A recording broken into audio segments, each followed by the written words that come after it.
Good evening. Ooh, this is loud. Good evening. Calling this meeting back to order. It is December 7th, 2015. Welcome to the Princeton Council meeting, and please join me for the Pledge of Allegiance.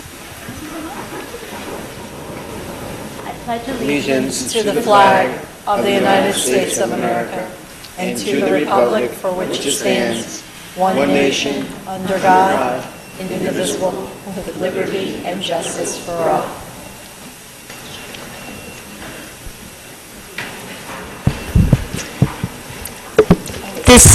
We're going to start tonight's meeting with a couple awards. So it's a special meeting, and we're really excited to be able to do that. And I want to invite all of council down there so we can congratulate everybody in person. But before we go down, I just wanted to say a little bit about this first award. This is the first award of this kind that we're giving out, and we have a very special recipient tonight, and we're hoping this will be a new tradition to recognize Princeton's an amazingly wonderful town because of our volunteers, our local businesses, our residents, and if you know of someone who's done something really special for the community that you think deserves some recognition, I encourage you. Access Princeton is going to be accepting nominations, but the first awardee of this was from unanimous selection from council tonight. So we're going to go down and recognize the Garden Club of Princeton.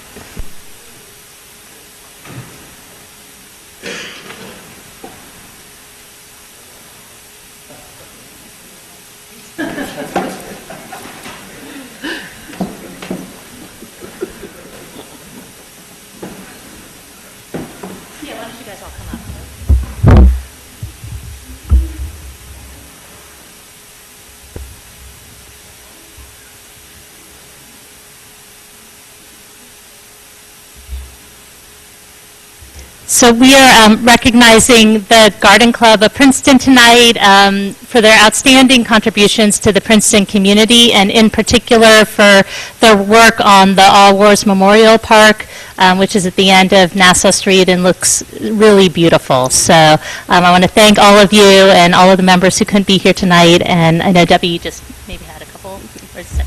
Thank you very much. I'm Debbie Jordan, president of the Garden Club of Princeton. About 100 years ago, the Garden Club of Princeton, which is a founding member club of the Garden Club of America, was appalled by the suffering that was occurring during World War I, by especially the Belgian and French civilians. And as a result, we founded the French Market that sells to this day flowers on the corner of Mercer and Nassau Street. After the war, members of our club, and their husbands, of course, and others in the community founded the War Memorial Park. And since that time, we've off and on, along with others in the community, have made it our business to take care of that park. Recently, we decided that it was time to replace some of the dead and dying plants in the park, and we wanted to use sustainable practices and chose native plantings to replace them.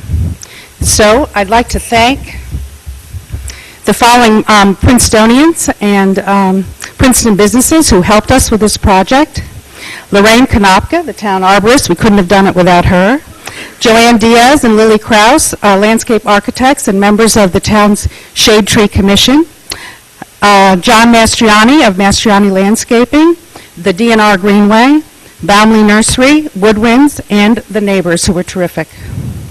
We hope to continue to add native plant material to the park, and I hope you'll stop by and see how natives can be used in formal plantings.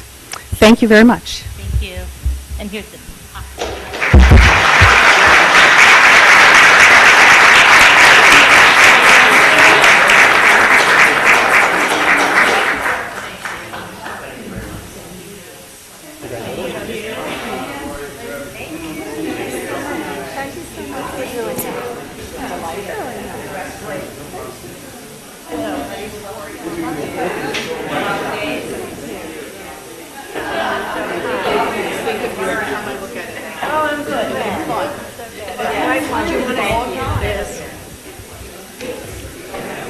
You know where you want council? Probably all on one side. probably, I think, maybe I'll be by. Do you want me in the middle and then it gets passed down, or how does it work?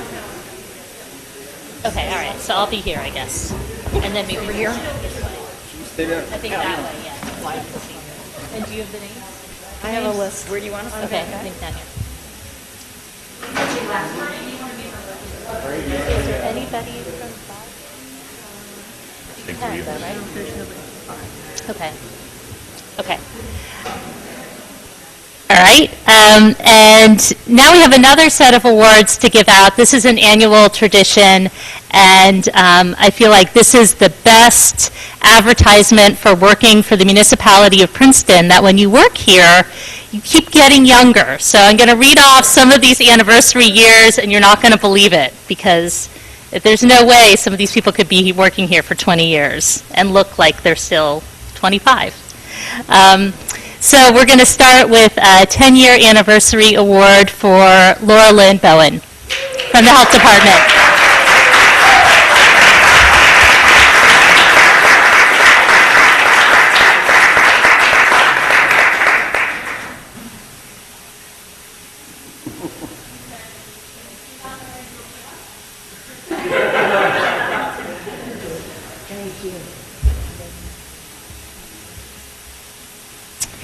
And we have 15-year awards tonight, too. The first 15-year award goes to Gary de Blasio, Corner House.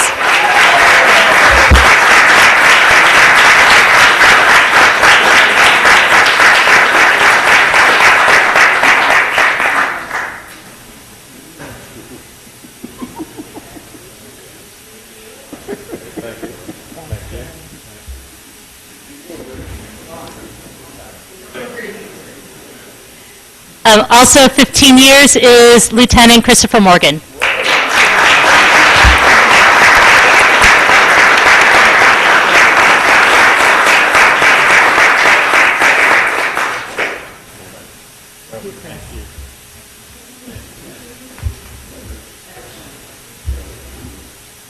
Jeffrey Opolsky.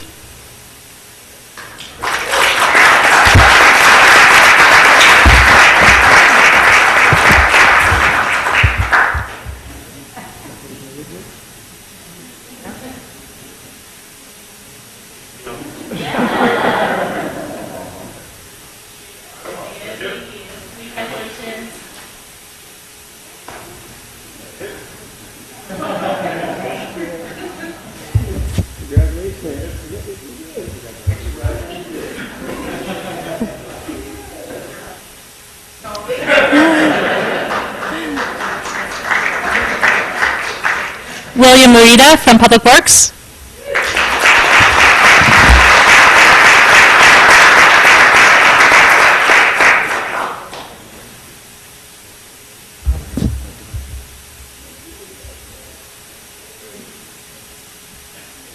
Elizabeth Schulman from Historic Preservation.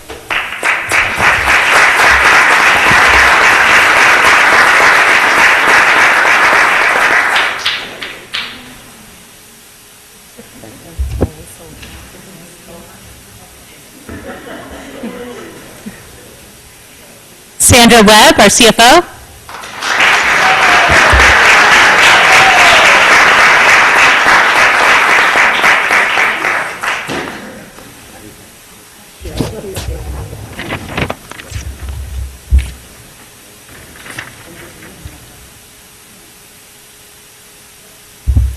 All right, and now we're on to 20 years with the municipality.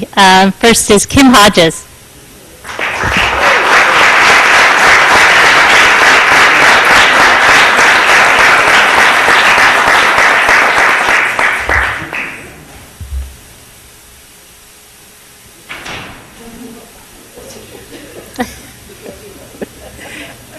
And also celebrating 20 years is our chief, Nick Sutter.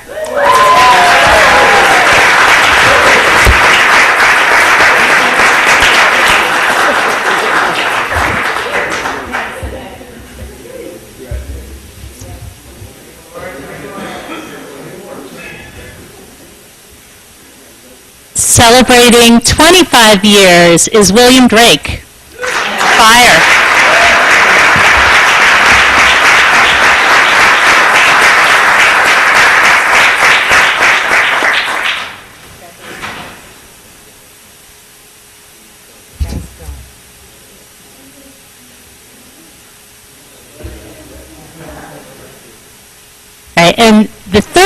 award, and this is for somebody who must have started here when she was 12 years old, is Kathleen Brzezinski in the clerk's office.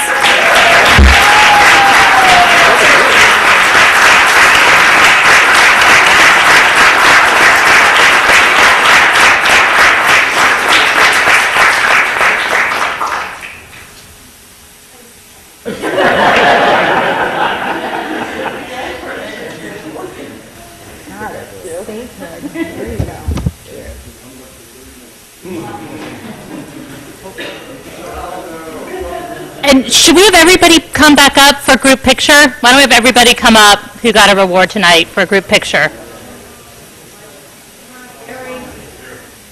Andy, come on. No, let's do the award. And when they're collecting themselves for the photo, I just wanted to mention some of the folks who are also celebrating anniversaries but who couldn't be here tonight. From the police department, we have Darwin Kiefer, Stephen Latin, Michael Schubert, Lucas Schwab, and Michael Strobel. For 10 years, we have from the police department Christopher Best, Luis Nava, and Matthew Solivay, and from Corner House, Jacqueline Schreibner. 15 years, we have Detective Benjamin Gehring, Henry Lake from Public Works, Frederick Schultz from Engineering, Benjamin Stentz from Recreation, Christopher Tash, Police, Robert Van Matter, Public Works, Kenneth Walker, Public Works, and Frederick Williams from Police. Are you getting them all in the photo, or do they have to get closer? All right.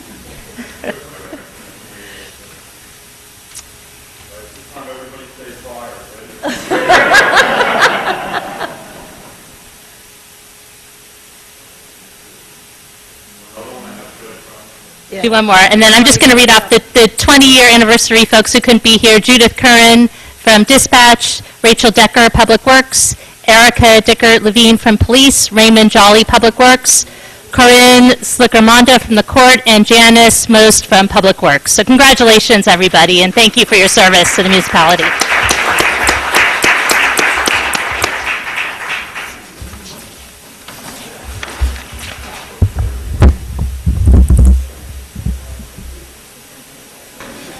Thank you.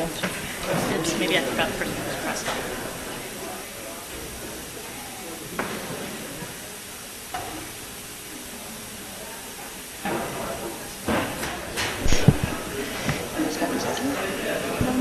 Oh, yeah, maybe.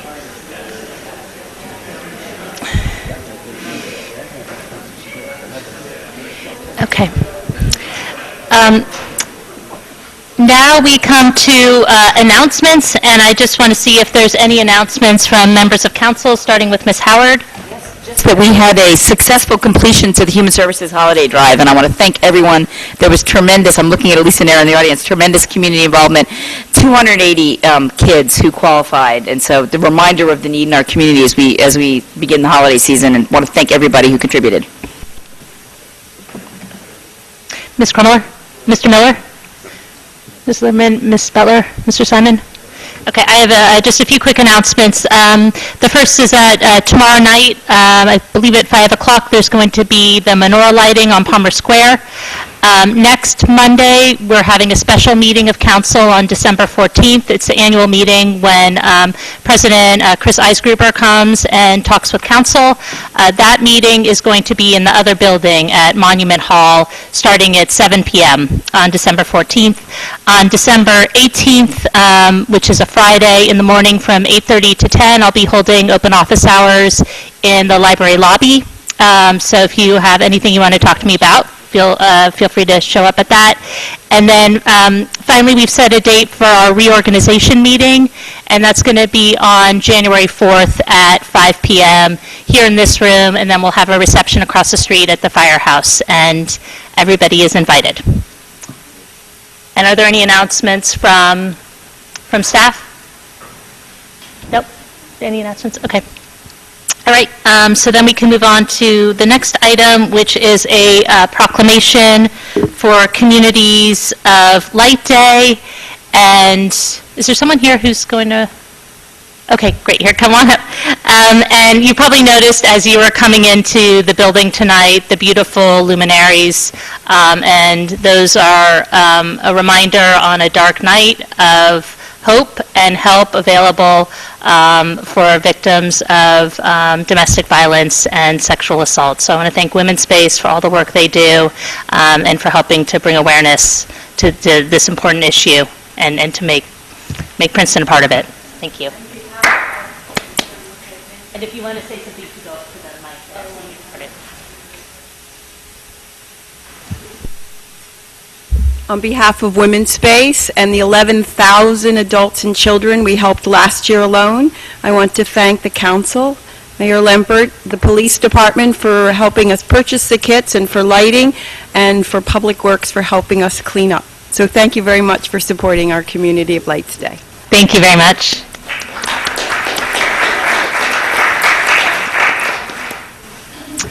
And now we come to comments from the public. Is there a sign-up sheet there that has names on it? Yeah.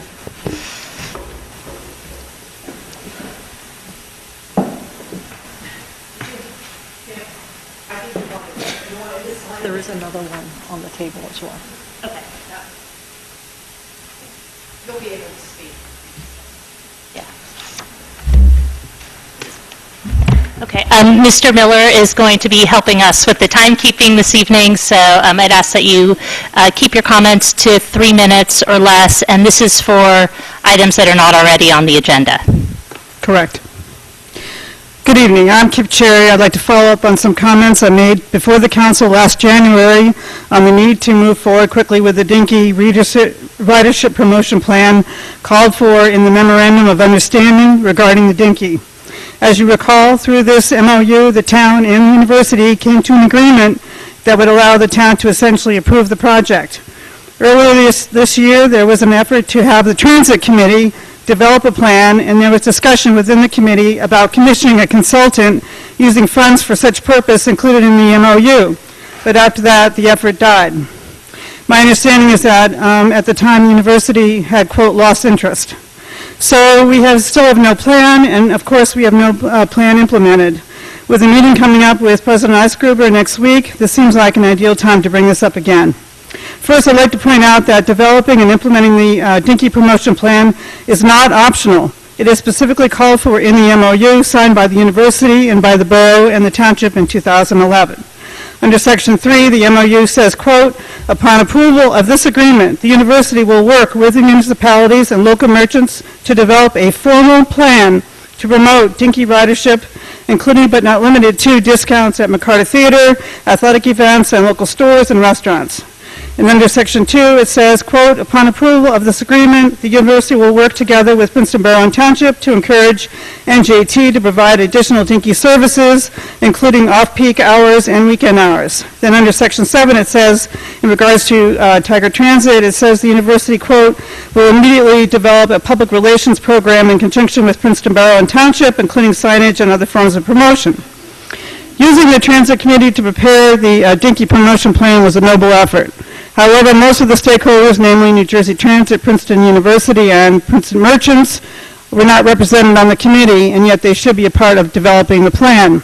This is particularly true for the development of discounts referred to in the MOU, as well as for development of enhanced signage, the development of ridership programming and publicity, and the development of better schedule coordination with other transit modes that can be brought to bear in enhancing ridership, namely New Jersey Transit buses, the New Jersey Transit, the university's Tiger Transit, and the freebie.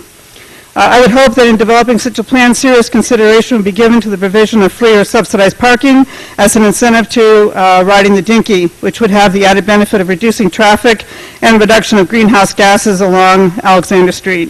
While I had no input in the negotiations of the MOU, I am assuming that this provision for a ridership promotion plan was included out of a real desire to get riders who might leave the Dinky during the relocation of the station back to the Dinky and also to enhance new riders.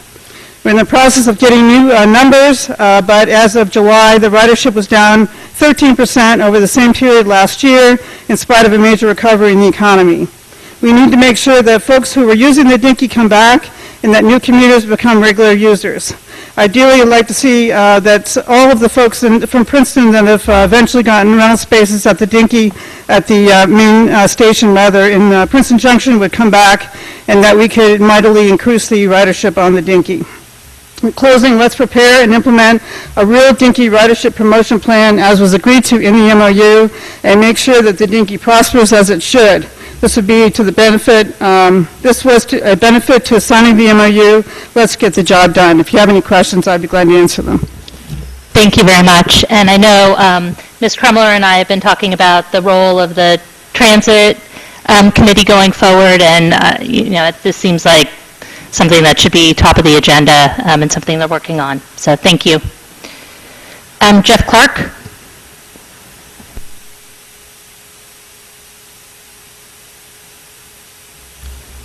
This is a 3-minute defense of John Witherspoon. There's a tide in the affairs of men, a nick of time. We perceive it now before us. To hesitate is to consent to our own slavery. With these words, John Witherspoon convinced fellow delegates to sign the Declaration of Independence. Today, there again is a tide in our affairs where some would seek to paint a false portrait of the Founding Fathers on the issue of slavery. This attempt is both intellectually and historically dishonest. Slavery was not an evil introduced by the founders, but had already existed in America for 2 centuries. There were few efforts to dismantle it prior to the Revolution, which in itself represented a turning point in the national attitude. Jefferson cited King George for waging cruel war against human nature itself. Benjamin Franklin said that when Americans tried to end slavery, the British had thwarted those attempts. He wrote that a disposition to abolish slavery prevails in North America, that many of the Pennsylvanians have set their slaves at liberty. Franklin and Benjamin Rush founded America's first anti-slavery society, describing the practice as repugnant to Christianity. Madison and Monroe belonged to such societies, as did Richard Stockton of Princeton. As a result of their efforts, Richard Allen, founder of the American AME Church, said, "Many of the white people have been instruments in the hand of God for our good, even such as have held us in captivity and are now pleading our cause with earnestness and zeal." John Adams, who owned no slaves, said of John Witherspoon, "He is as high a son of liberty as any man in America." Witherspoon preached against slavery and also chaired the New Jersey Legislature Committee on Abolition. As a result, New Jersey began to end the practice in 1804, just 10 years after Witherspoon's death. John Chavis, have you heard that name? He was the first African American to receive a college education. He began his studies at the College of New Jersey and was tutored personally by John Witherspoon. More recently, in his I Have a Dream speech, Martin Luther King said of the founders, quote, "When the architects of our republic wrote the magnificent words of the Constitution and the Declaration of Independence, they were signing a promissory note to which every American was to fall heir. This note was a promise that all men, yes, black men as well as white men, would be guaranteed the unalienable rights of life, liberty, and the pursuit of happiness." Of course, he went on to point out that America had defaulted on that note. Now, some would say that certain of the Founding Fathers were hypocrites. Let's agree that seems true in the lens through which we view them today. But history repeatedly teaches us, however, that it's wrong to judge the past through the lens of the present. It's certainly incumbent upon all of us to ensure that the promissory note of liberty is fulfilled for all people, but you ensure that by honoring the terms of the note itself, not by tearing down the bank upon which it was written. Thanks. Thank you very much. Next is Steve Hotler.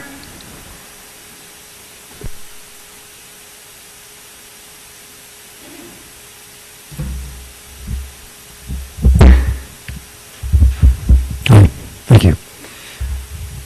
I'll just read this. 2 weeks ago, during public comment, I pointed out how the town could save $20,000 of staff time currently allocated to giving out free leaf bags by reimbursing local businesses for providing the same service. According to your response 2 weeks ago, it looks like the leaf giveaway program will be amended to make it more efficient. You were able to take that step, or at least talk about taking that step, towards cost savings because staff gave me excellent data on current costs of the program, and I was able to do the math that suggested things could be done much more cheaply while actually improving service. Now, it's been estimated that the town spends some $800,000 each year collecting leaves, brush, and yard waste. Again, if staff can provide adequate data on how that money is spent, we can begin to look for similar cost savings in that program. Those savings could be far more than $20,000 and could well be in the six-figure range. While we're waiting for that data, there is a shovel-ready way to provide improved leaf and yard waste collection at a reduced cost. Because you have invested in promoting leaf bags over the years, Princeton clearly sees the benefit of containerizing leaves and yard waste. Less mess in the streets, less nutrient pollution of waterways, and consistent weekly pickup. If we can make containerized pickup easier for residents and more efficient, that should make a lot of people happy. So let's use some math to compare the cost effectiveness of promoting one-use paper bags versus promoting reusable roll carts for leaf collection. Though some people say roll carts are made of plastic and are therefore somehow environmentally bad, roll carts are used for a lot of environmentally friendly purposes in Princeton. They're used to collect recyclables downtown and at local schools. A small 32-gallon version of a roll cart is used to collect food waste from participating residents. Unlike piles of leaves, the roll carts are only on the curb for 1 day each week. Since a 64-gallon roll cart would hold the equivalent of 3 leaf bags, because people don't really fill the leaf bags up, each filling of a roll cart by a resident is equivalent to a $6 savings in municipal bags. Over the course of a 26-week pickup period, the roll cart could handle the equivalent of $150 worth of the town's leaf bags while costing only $35 to purchase. Over the course of a 10-year lifetime, that investment of $35 to buy the roll cart yields $1,500 in leaf bag equivalent benefit for each participating resident. That is a serious perk for homeowners. In addition to their potential for providing great benefit at low cost, roll carts are easier to fill, easier to move around the yard, easier for crews to empty. They keep the contents dry and can last for decades, and have been successfully deployed by many municipalities elsewhere in the country. The proposed pilot program, developed over the past year by staff, council, environmental commission members, and myself, would give residents would give residents a chance to try roll carts and discover their benefits. After an $8,500 startup cost, there would be no extra ongoing cost to using them. Though leaf bags and loose leaf pickup would continue, the use of roll carts could expand until residents would find that they can easily deal with their leaves with a combination of roll carts, mulch mowing, and composting, steadily reducing the need for the more expensive leaf bag and loose leaf pickups. I urge council to reduce the year-round mess in the streets and improve efficiency and service. Thank you very much. I know other people often go 4 minutes. Thank you. Okay. Thank you. Ms. Krummeler is a member of the Public Works Committee, and I know they've been discussing this idea. I know we discussed the idea, and we are reducing the use of the leaf bags, or we're looking at that, but we decided not to look at the roll cart option. I mean, I don't want to go into the details now, but anybody who's interested could email me, including Steve. Okay. Next is Joshua Zinder, but it sounds like you were signing up for the ordinances, so we'll get to that in the public hearing, so sit back. And is there anybody else who'd like to speak on an item that's already on the ordinance? Okay, is there anybody else who'd like to speak on an item that's not already on the agenda? Okay. Seeing no one, then I'll close public comment, and we now come to the time for our presentations. And the first presentation is from Leslie Berger, Director of the Princeton Public Library, and she's here to brief council on the proposed renovations for the second floor. And as everybody has probably heard the news by now, Princeton's going to lose one of its stars when Leslie retires. We're going to miss her very much. And this might be your last presentation in front of council, which is probably a sadder moment for us than for you. It is, yeah. But we'll miss you. Can you do it? Thank you, Mark. Thank you. I promise you this is the last time I'm ever coming here. Only to come and sit in the audience and enjoy it the next time. Thank you, Mayor and Council, for inviting us to come this evening, or entertaining our offer to come this evening. And I'm really excited to be here along with our architect, Andrew Berman, who has been working with us over the last 18 months or so on this project. And I'd like to just set the stage for what the library is planning to do. We're very excited about it. I think it's a wonderful project that will benefit everybody in town, people of all ages, and we thought before we continue along the path to actually starting construction, we would like to just give you an update on what we're planning to do. So next slide. So just to give you a little bit of context for why we're talking about what we call reimagining the second floor, I want you to just think about a couple of things, because I think they're significant and help drive our decision to really take a look at this in a very detailed way. When the library opened in 2004, the iPhone and the iPad had not yet been invented. That's kind of big, right? Think about life before that. Digital content in 2004 was just becoming available, so digital ebooks and some of the databases that we now take for granted, they were just becoming available to us, but they were at very steep costs. So mostly they weren't available because we couldn't afford to buy them. Libraries, and ours in particular, were focused on print, and we were just beginning to dip our toes into new formats. But now we know what's happened, right? The iPhone and subsequently smartphones put a computer in everybody's pocket or pocketbook. It changed the way that we seek and find information. Today, it's really hard to find somebody who doesn't have a computer in their pocket.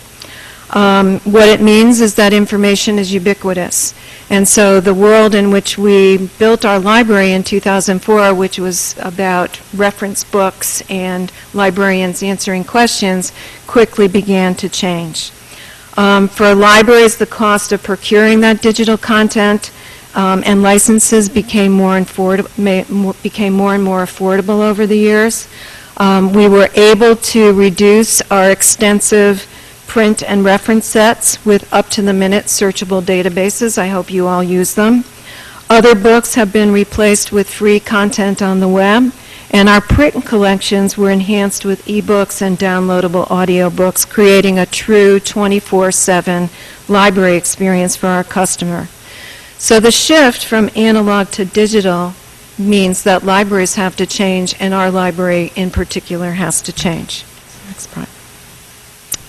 So we've been thinking about this for a long time, certainly through the evolution from 2004 to 2015. But a couple of things really kind of prompted the decision to look at the second floor in a new way. One was the idea that the print reference collection. When we opened, we had about 8,000 reference volumes. Big, heavy sets. I'm sure you've used them or your kids have used them on homework assignments, right? You had to use them in the library. They were big, they were heavy, they had lots of information, they were indices, all kinds of information, anything you wanted. But as we began to buy more digital content, we were able to reduce the size of that collection. So today, much of our reference collection has been reclassified into our circulating collection, meaning you can take it home with you now, and we're happy to have you do that. And the only items that we have specifically for reference use in the library are about 150 volumes. So from 8,000 to 150. Doesn't mean we're not still providing information. We're doing it better than ever, but the resources are at our fingertips. So that got us thinking, well, what does that mean? What does it mean for our space? So when you remove 8,000 volumes, you suddenly find yourself with a big amount of floor space. So we started to have conversations about how we should reconfigure the second floor. And those conversations ended up with us moving furniture in to fill the holes that had been created by the removal of the collection. So we rearranged the furniture for people who were using our PCs or coming in with laptops. We created some individual study space. But it looked very haphazard, and it actually created a sort of tense situation for people who were using the space, because the assumption was that it was the quiet space of the library, but it wasn't quiet because people were tapping on keyboards all day, and then some people were trying to be quiet, and so very often we got into the mediation business of trying to keep people calm and from arguing with each other. So we said we can do better than this. So we began to think about how we wanted to reconfigure that space, and we thought about it in several different ways. One was rearranging the furniture. Another was an interior design solution. Should we buy more furniture, different furniture, arrange it differently, create some temporary walls? And ultimately, we decided we needed to look at it more holistically, that it wasn't just a piecemeal approach. So we engaged Andrew Berman, architect. Andrew's based in New York City and has done a lot of work with libraries to conduct a feasibility study to help us think about the entire second floor and how we might reconfigure it to respond to customer feedback and incorporate best practices. After we completed the feasibility study, we solicited input from library users and non-users through a series of focus groups that we conducted, and we also used that as an opportunity to hear not only what they want the library to be in terms of supporting the way people work and learn today, but we also used it as an opportunity to test some of our ideas. And in addition, we looked at best practices from peer libraries and consulted with a number of library experts to see what was going on elsewhere that we should be thinking about. And from that exercise, from 1 to 4, we really established a project scope and a project budget. Thanks. So throughout the process, we have been keeping our trustees informed, engaging them in discussion about this project in terms of what its scope should be, how quickly it should move. Liz has been part of those conversations, and these are 3 critical dates that I think have gotten us to this point. One is that the trustees in April of this year approved the project, so a full scope project to renovate the entire second floor, which was contingent on us being able to secure the funds that we needed to do it. The second key date was to authorize Andrew Berman to move forward with design development, so completion of a schematic design and design development for the second floor. And then the third key date came in September, so only a few months ago, and that was that we were challenged to raise the private funding we needed for this project from June to September to demonstrate that we had the support and the funding we needed to pay for it. And so we did reach our funding milestone, and in September of this year, the trustees approved moving forward with this full scope of the project. This just gives you a quick view of what the funding sources are. So 94% of this project is being supported with private funds. It's a $3 million project, and that is for everything. It ranges from fees for architect and other consultants we need on the project, construction fees, furniture, and other equipment. We were committed to having the majority of this project be privately funded, and that private funding has come to us through outright gifts, through pledges, through non-public funds that have been reserved in anticipation of this project from prior endowment distributions and other non-public revenue sources. The public funds, that 6% that you see there, come from previously approved capital requests that were already approved to support changes for the entire library, so things like carpet replacement or network jack replacement or technology infrastructure improvements. And what we've done is just taken a portion of those capital budgets that have been approved and allocated those to the second floor project. So that's money that we would have spent on the second floor, regardless of whether or not there was a project that we have before you this evening. So I'm going to turn this over to Andrew and let him talk to you a little bit about the design and what this is going to look like. And pleased to introduce you to Andrew Berman, our architect. Thank you for having me here tonight. It's hard to hear you, so you got to just speak Can you up. hear me now? Okay. Thank you for having me here tonight. It's been a real pleasure working with the Princeton Public Library for these past 18 months or so, and a great learning experience. We've seen that the library is a wonderfully utilized facility and is undertaking this renovation out of a position of great success and strength.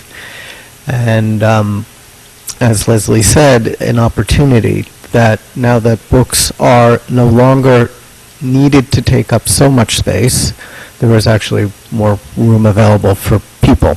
And I think the core undertaking we've embarked on here is to make very high-quality space, nuanced space, very performative space for people of the community to use the library better and in more personal manners. And so toward that end, now that we can start to pull out the books from taking up the lion's share of the floor space, we can create a whole range of size spaces and types of spaces where people can come together and learn and gather information on an individual basis and then in groups. And what I'd like to do is just very quickly walk you through some views, which I can try to illustrate that point. In this plan, you'll see the blue is the central part of the library, and in this plan, we are trying to make a number of different types of spaces that people can come together and learn in various sizes. So on the far left, you'll see what is going to be the quiet reading room. There's an opportunity now to create a zone for people without technology or without conversation. To the right of that are 8 co-working rooms, and then there's a 9th within the floor. These are spaces that can be used for small meetings, for tutoring, for study sessions, for a whole host of experiences. At the center of the plan is the kind of core coming together space. Resource hub is what I call it, and where the public and the staff of the library can kind of come together and access the opportunities of the library. It's really in lieu of the frontal confrontation or engagement at a reception desk. The books are, Leslie mentioned that they've been edited, but they're really still, books are still the primary visual element of the library. If we go to the next slide. Thank you. The books, rather than being stacked and in what was typically called stacks, are now turned so that the books are all what people see. When you arrive on the second floor, and this view is taken from the staircase as you arrive, what you will see in front of you are the books and the spaces. So directly ahead is the resource hub. This is where one can go to first engage with staff or first start to find one's way in the library. And then to the left, the co-working rooms, and then toward the far left is the quiet reading room. Next, please. And as I mentioned, the books are turned out. The books are well lit. The books are very much what one is there to be able to see and access in a very kind of intuitive and direct manner without having to dive deep into the stacks. Next. This is a drawing of the quiet reading room. So the quiet reading room has a combination of tables and chairs and casual lounge type seating around the perimeter. It is glassed in for the acoustical privacy and quietness, but has views out to the south and to the west. Next, please. And this is a view of the technology areas. We have in the foreground the computers that are being set up for public use, and then beyond that the technology seminar area, which is a publicly accessed but much more high performance and foregrounded, let's say, kind of interaction between the public, the technology, and staff who is available to provide seminars or tutoring.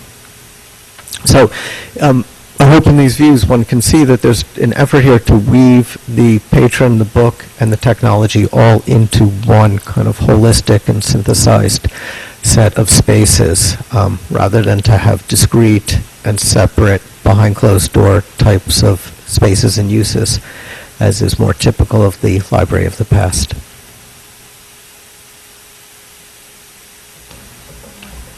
One more. No, another. Thank you. So project schedule, we are moving along fairly quickly at this point. We are right now in the process of developing construction documents being developed by our architectural team and our engineers.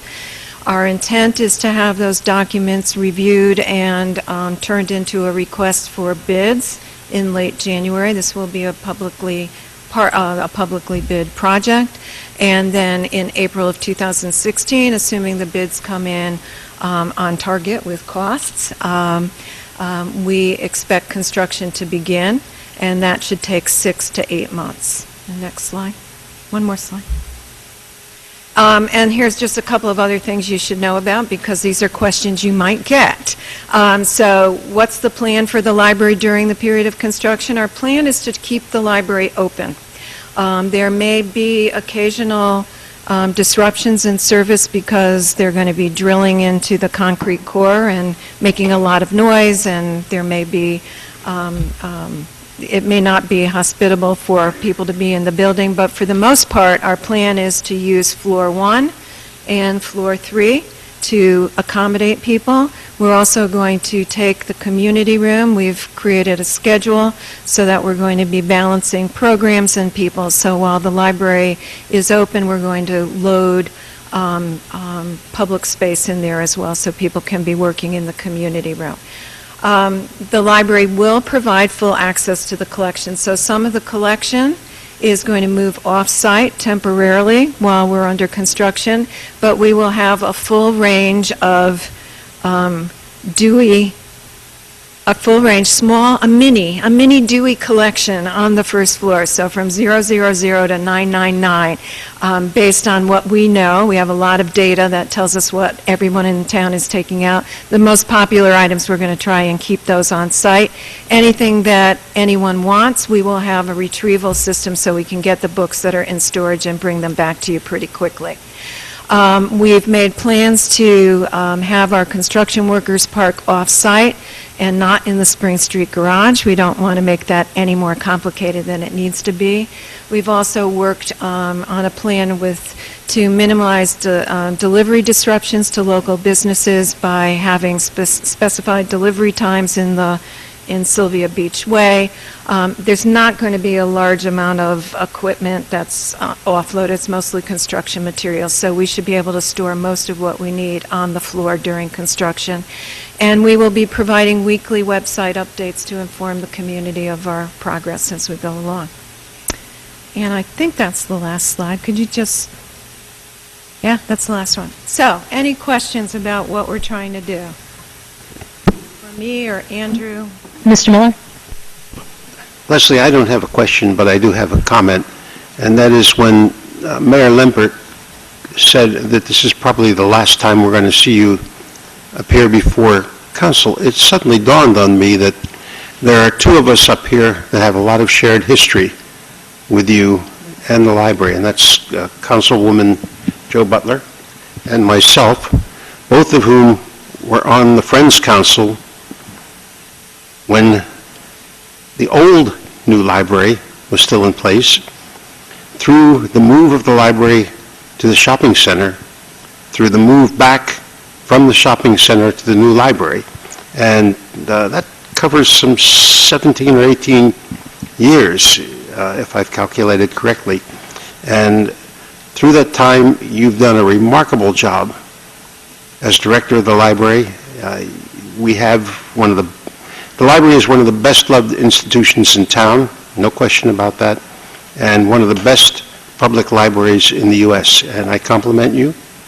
I think it's been a wonderful thing that you've done for the community, and I hope if we don't see you back here in a formal setting, we see you back here in a social setting. So thank you very much. Thank you. Thank you, Bernie. Thanks to all of you. This has been a wonderful town. Doesn't get much better than this. This is what I call library heaven. So thank you for all your support. And I feel really, really fortunate that kind of on the way out, I get to bookend that amazing project where we built a new library for this community with a project like this, which really says a lot about what this library is about and what this community is about, and that is that we respond to and anticipate what people in our town want. And what they're looking for is that co-working space, the opportunity to collaborate, quiet space, places where they can create and grow together. And so how lucky are we that we have a community like Princeton? So thank you. Well, thank you, Leslie. I just want to say that I'm glad that you were able to come tonight. It's been a pleasure working with you. And I think that the library, you mentioned many times, it's like the Princeton's living room. I think that's a phrase you use so many times, and I think you're absolutely right. It's a welcoming place. It's a beautiful place to go. My family uses it all the time. So I was telling Liz that they should name the library after you, or at least this floor. That should be something that the friends and definitely should think about. I think that you're worthy of such an honor. So just thank you so much. And it was the second floor is a beautiful idea, Mr. Berman. I enjoyed it, and I think that many people will enjoy this once it's done. Thank you. It's the best thing. My grandson said to me, he's going to be 4, he said, "Nana, I'm going to miss your library."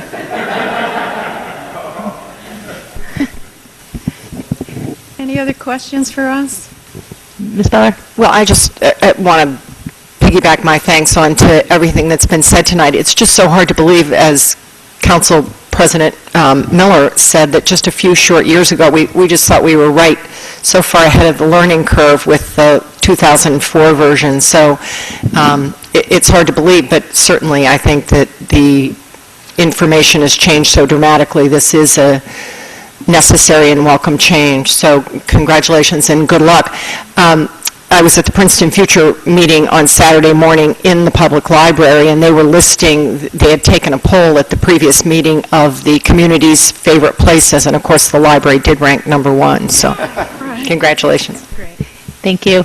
Thank you, and I also want to thank everybody who contributed to this project too, so that it could be funded entirely by private money. I think that says a lot about our community and a lot about your just ability to reach out and to make something like this happen. So thank you, Thank you. and thanks to all the librarians who are here too.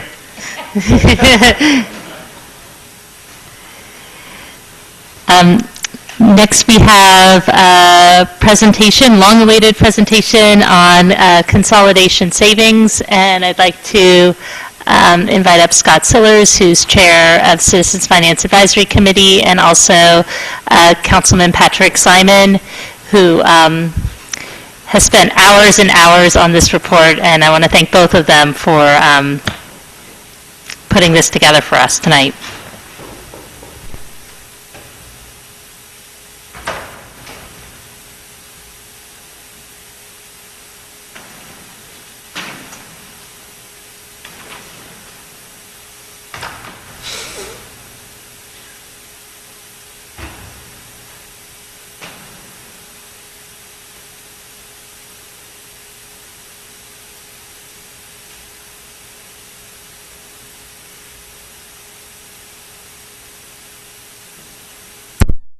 Thank you very much. I guess to start out, just to set the stage. In 2011,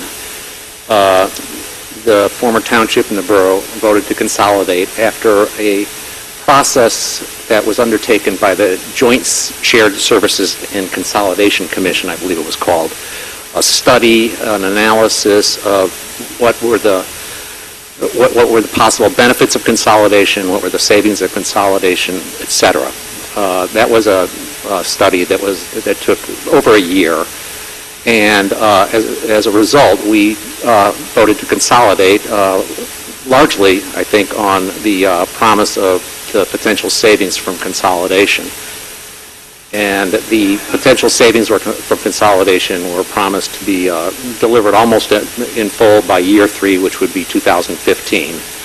And for the past year or so, people have been saying, so how have we done?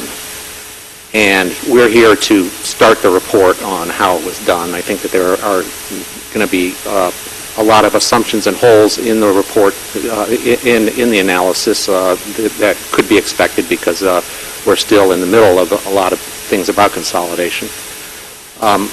That being said, what we want to do is just walk you through the background on what the savings were promised, a build-up on how we did compare to the promised savings, the approach that we went through in order to come up with our analysis, and where the savings came from, other financial impacts of consolidation, and what we see in the future.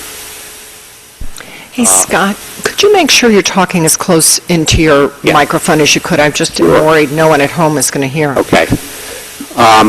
Just to get straight to the punchline, the highlights, 2015 savings from consolidation were $3.2 million gross, up 3.92 million gross, of which we spent $714,000 on expanding residential trash collection, and we spent $436,000 on expanded services that were arguably a consequence or a result of a side benefit of consolidation. And those in particular were expanding into the Access Princeton service, enhanced IT service, and expanded corner house staffing. Those numbers result in a net savings of $2.77 million, which is $624,000 higher than the Consolidation Commission estimated for savings in year 3. And these savings only reflect the savings in salaries and benefits and the cost of expanded trash collection, which were how the Consolidation Commission largely went about its analysis. Now, walking you through those pieces, just starting with the Consolidation Commission's savings estimate, they had modeled a reduction in staff of 22.5 full-time equivalent positions with a savings of $3.161 million. If you take that and adjust it for inflation at what's known as the Municipal Cost Index to bring it up to 2015, and bring the extended trash collection forward to that period, the projected savings were $3.4 million, and net savings predicted were $2.2 million. If we compare that against where we are right now, compared to as proposed in the 2015 budget, which is the model that we were going against, the financial framework we were going against. Reduction of staff was 29.5 people, which is 7 people more than had been forecast, and personnel savings of $3.9 million, as I said, $713,000 in trash collection, extended trash collection costs, resulting in $3.2 million annual savings, which was $1.1 million, $1,059,000 better than what the Consolidation Commission had projected. So, Scott, if I can just jump in here. Please do. We're going to have several slides in a row that are similar format, so just so it's crystal clear to people, negative numbers are good on these slides. They indicate savings. And in this case, so for example, the personnel savings of $3.9 million is about $500,000 better than the corresponding number from the Commission, and the extended trash collection cost of $713,000 is almost $600,000 less than projected by the commission adjusted for inflation. So that's where these numbers are coming from and how to read these slides as we go forward. Can I ask you a quick question about trash collection? Our first 2 years were relatively... We're even less expensive than this. Right, and so does this calculate just the 2015, which was a more expensive year? This is just 2015. So we saved even more on trash collection in the first 2 years, but we have not tried to do it year by year. It was it was a substantial cost just to get 2015 but that's compared fine, to because this was more expensive, so if worst case scenario. So the expanded trash collection costs were significantly lower than what the Consolidation Commission had estimated in 2011. And does this include the composting program? No. That was not part of the expansion. As we said, there were several service enhancements, service additions that took place, Access Princeton, et cetera, which resulted in 6.5 full-time equivalent positions being added and resulted in a reduction of the 29.5 full-time equivalent savings down to 23 full-time equivalent savings. That reduced our savings by $436,000, resulted in an adjusted personnel savings of $3,488,000 as opposed to the $3,924,000 that we had shown on the previous slide. The $713,000 trash collection is the same, so we've got net annual savings from consolidation of $2,774,000, which is $623,000 better than the Consolidation Commission had forecast. Final piece is just adding in the transition costs to see what the full impact of the consolidation would be on our 2015 budget. The total transition costs were about $2.4 million, or at least that's what we're amortizing out. We had capitalized that $2.4 million at the time consolidation started. We anticipated there'd be $2.4 million worth of costs related to consolidation, transition costs related to consolidation. That number still looks reasonable. It's a number that's still in process because there's still expenditures going against consolidation, largely in relation to the code modifications. The transaction cost amortization is occurring over 5 years, so that reduces our savings this year by $483,000, which is 1/5 of $2.4 million. The Consolidation Commission did not contemplate an amortization period. They didn't try to factor out how the transition costs would be amortized into our financial statements, and so there's no comparison to that. They did have a transition cost number of $1.7 million, which was $700,000 lower than what we have now. There are a lot of differences between the two numbers. They did not spend an inordinate amount of time on the transition cost, number one. Number two, they identified certain items that they knew would be a transition cost that they did not attempt to quantify and was not in their $1.7 million numbers, such as the severance costs that were anticipated to be incurred, which is in the $2.4 million total transition cost number. What about the state contribution of the 20%? That is just an upside. That was something that was realized as revenue in 2013. Right, and so we're otherwise not factoring that into this analysis. Okay, so actually the cost would have been more had... No, $2.4 million. The state paid almost $483,000 in the first year of consolidation. The $483,000 showed up as an expense. It also showed up as a revenue item. The state contribution showed up as a revenue item. Ms. Howard, did you have a question? I'm glad, Joe, that you raised that. Isn't the question, the issue too with the state reimbursement, that it is only that first year, right? Right. That's something that's that there was a 20%, but we're realizing it's taking us 5 years, for example, on the harmonization of the ordinances. So unfortunately, it's 20% of a much smaller denominator than we would have liked, right? Well, the way you could think of it looking at this slide is that bottom number, 2.4 million, subtract a little bit over $400,000 from it because that's what the state paid for.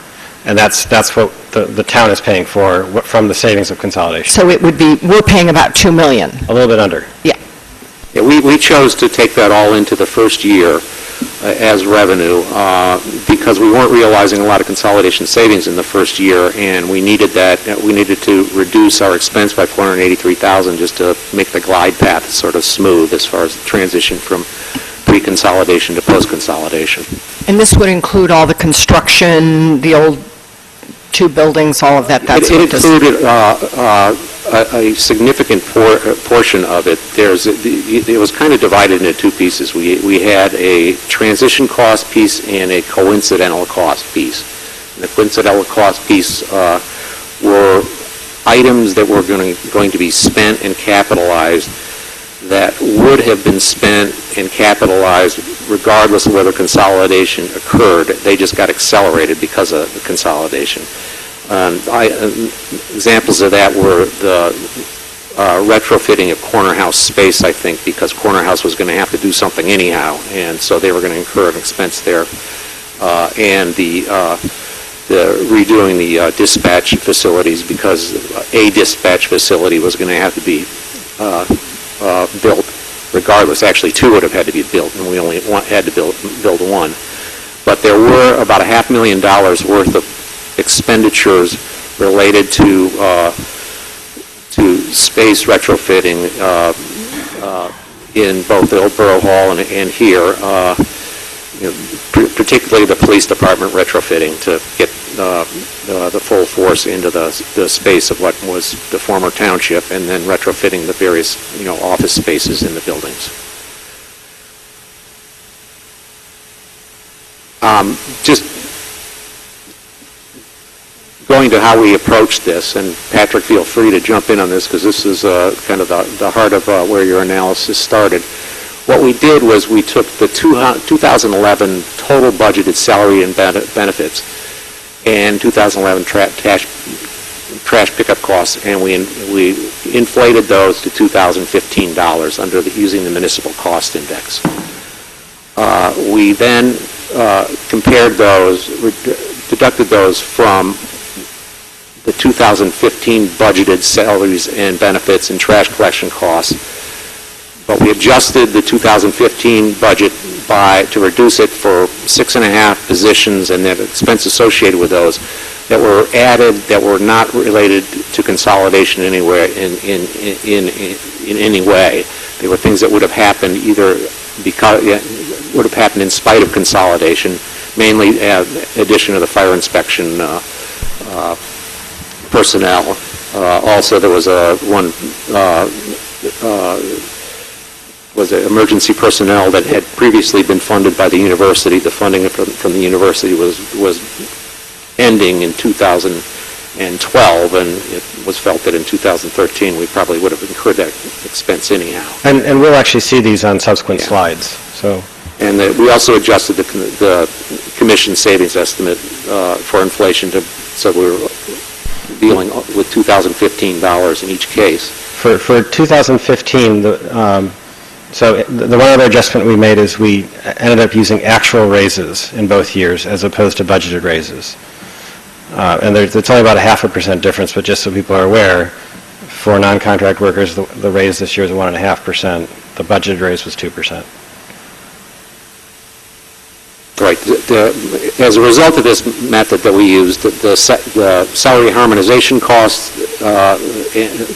that were incurred, the health plan cost savings that were realized as a result of moving the township staff over to the borough-type plan, the state plan, they were included in the budgeted 2015 salary and benefits. So the harmonization costs are in there, expenses in there, and the savings on the health plan are taken into account in our analysis.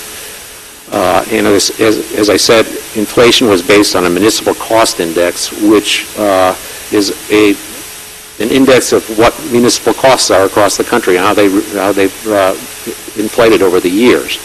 And that is slightly higher than the CPI, as you see here. It is, Patrick, have you got the number? It's 8.6%.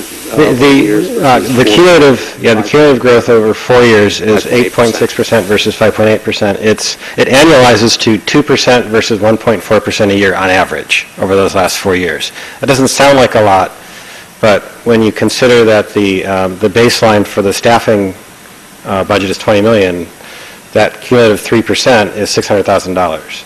And so, but importantly, if you look at what the actual raises and increases in salaries and benefits were over that 4-year period, it very closely matched what the municipal cost index was doing, and so it looked like that was a reasonable, the reasonable index to use, as you would expect. It's the municipal cost index. Could you just, is it a quick answer of what costs in the municipal cost index cause it to rise higher than the consumer price index? You know, or I mean, if... Well, it's probably got a, just guessing, it's probably got a larger pension and health benefit cost component. It's probably got more unionized cost benefit component than heavy and police force than CPI does. Just to add, any economist who actually looks at inflation realizes that there are a lot of different inflation measures. The municipal cost index includes an adjustment for purchasing, which has to be made by municipalities and vendor services. Those are different cost inflators than the standard CPI. It's a mix of those three, and it more closely reflects. Which three? Municipal vendor costs, purchasing, and the CPI. Okay. I believe I've got that right. It's actually it's a standard index that's used by municipalities, and there's a company called Penton Media that actually produces this index, and it's available through a website called AmericanCityandCounty.com. All right. Going on to a couple of eye charts here. You're not required to read the whole thing, but this is the detailed analysis of the changes in budgeted staffing. This is personnel counts. On the left-hand column, we've got what the total change in the staffing was by department between 2011 and 2015 budget, and the next three columns are how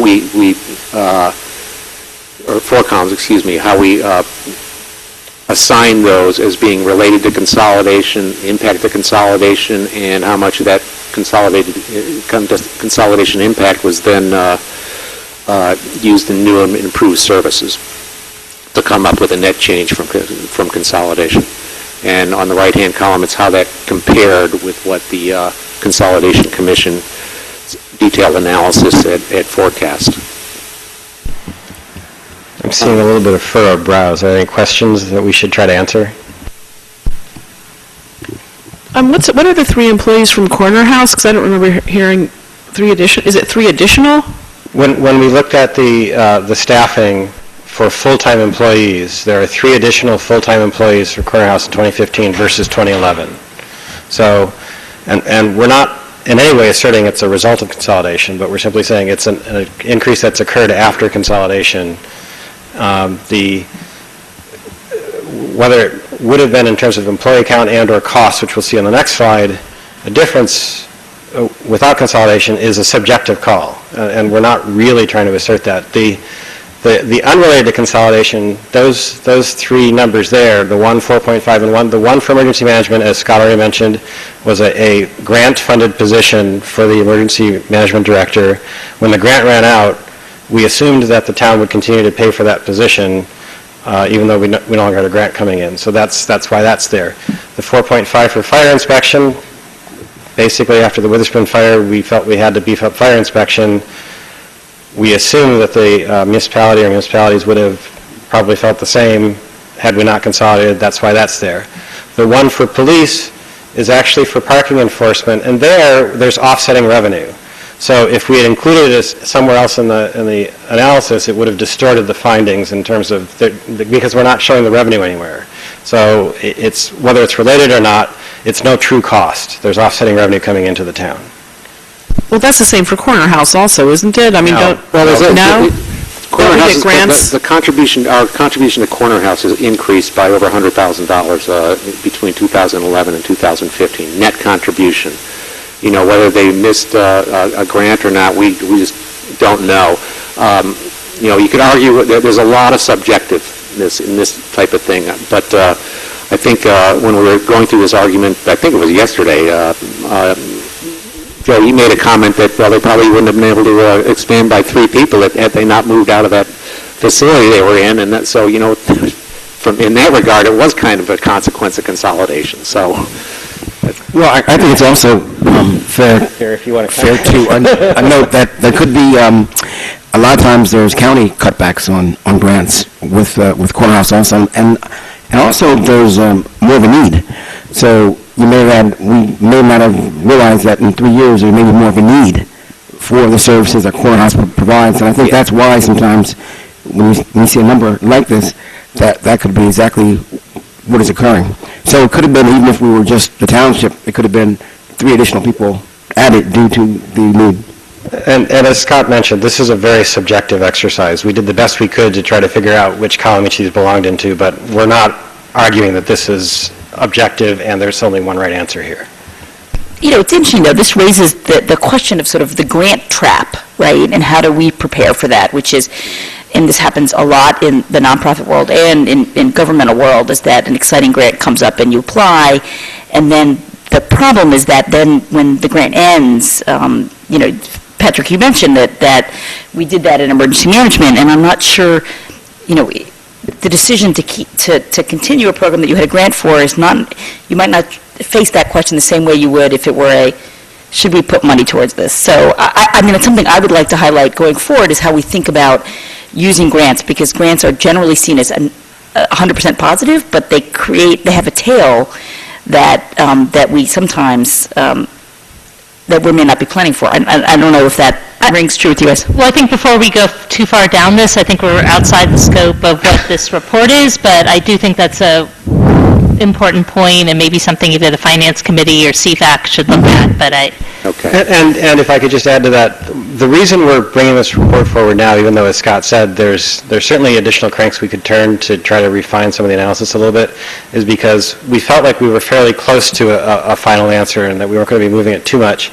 And we wanted to get information to council and also the public, but as this budget season approaches, as opposed to you go through the budget season, then you learn this, and if there's any adjustments you want to make, it's kind of too late. All right. The next 2 slides, they basically look at what we saw on the previous slide in terms of salary and wages, what the salary and wage dollars were for each of those departments, how it translated out. And you can see, you know, in that new improved service column, the 3 Corner House employees that added $122,000, for example. You can see on the consolidation impact, the bottom line there, the reduction in headcount in the police department of, 10 positions, saving us $1.58 million this year. And this is just an extension from the previous slide where you can see it better. The bottom line on it is the consolidation impact. There's that $3.9 million that we spoke of earlier in savings, $436,000 spent on enhanced and improved services, resulting in a net savings of $3,488,000, which is $56,000 better than the commission, I think. Can I ask a question?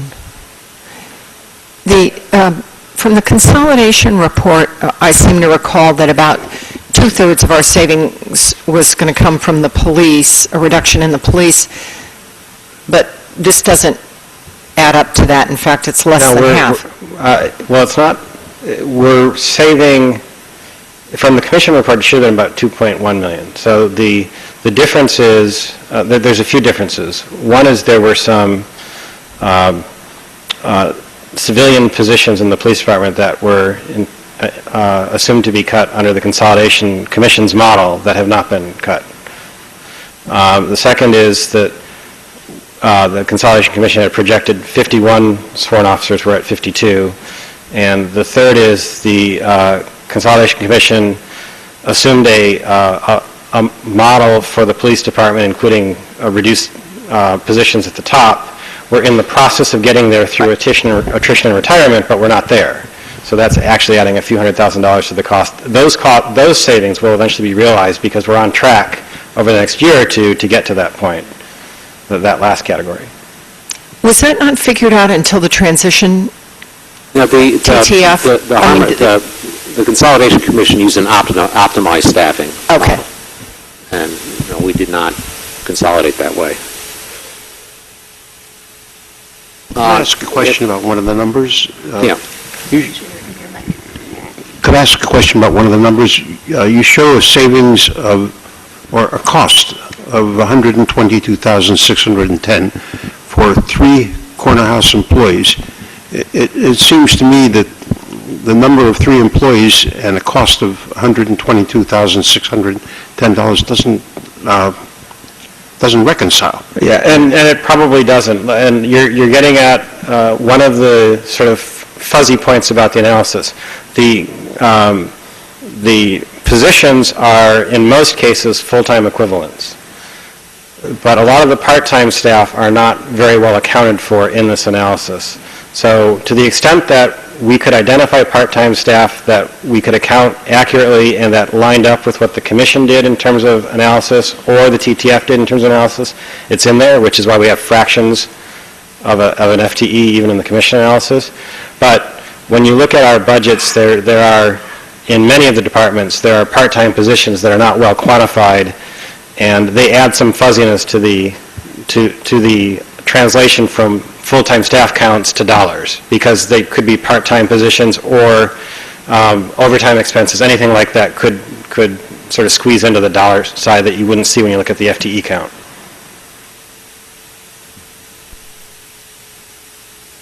Okay. We've spoken to the first bullet point here, the issues arising in the analysis. What would a change in department staffing have occurred if there was no consolidation? And it's subjective, as we said. We said in the case of Corner House, no, that staffing would not have increased if there was no consolidation. So we counted it as a reduction in savings from consolidation. In the case of fire inspection, we said yes.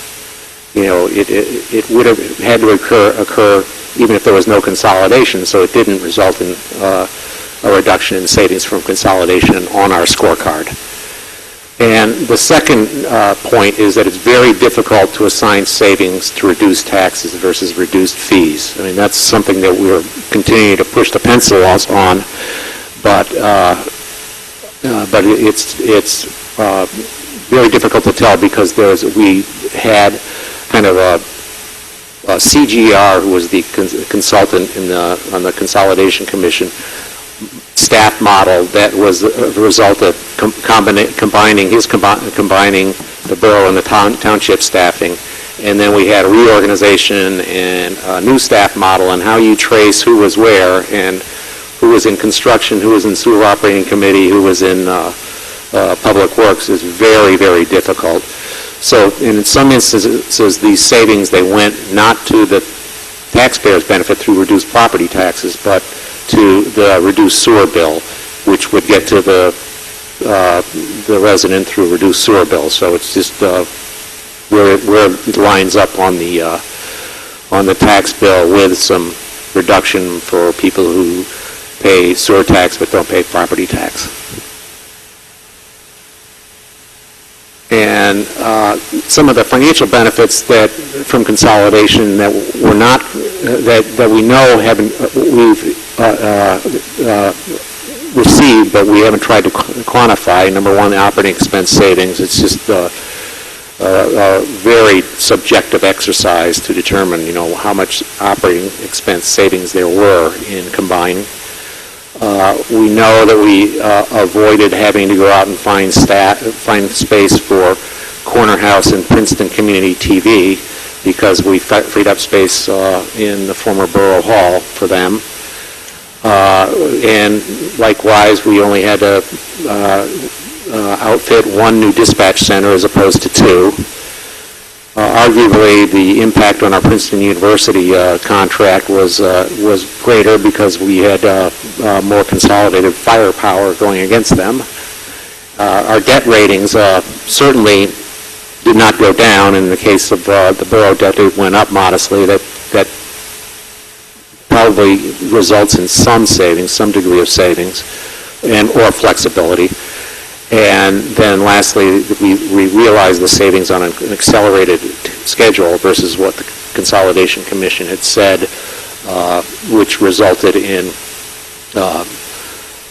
either lower taxes or higher surplus accumulating during those the years 2013 and 2014. And then lastly, just going forward, what we see going forward, work on the organizational right sizing continues, and there have been, in 2015, since the budget was finalized, 3 positions added, which would probably change our analysis slightly. 2 are added, I think, in Public Works and 1 in Recreation. 2 in Recreation, 1 in Public Works, sorry. The transition cost amortization, we've got 2 more years on that, 2016, 2017, and then that'll result in a reduction in our expenses of $483,000 a year. And then lastly, as we said, the top-heavy organizational structure in the police department is gradually being corrected through normal attrition, retirement mainly, and that's really less seniority on the salary scale, so it'll augment any increase in salary costs going forward in the police department. And that's the conclusion of the presentation.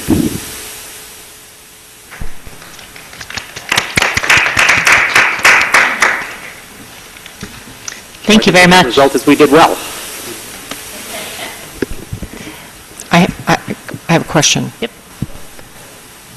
There's a number I don't see on here, and that is, what would this analysis have cost us if you'd charged us your professional rate? I mean, this was, to say that they spent hours and hours is just an understatement, both of you. I mean, it was really, and the committee, I see Adrian is here, an inordinate amount of work and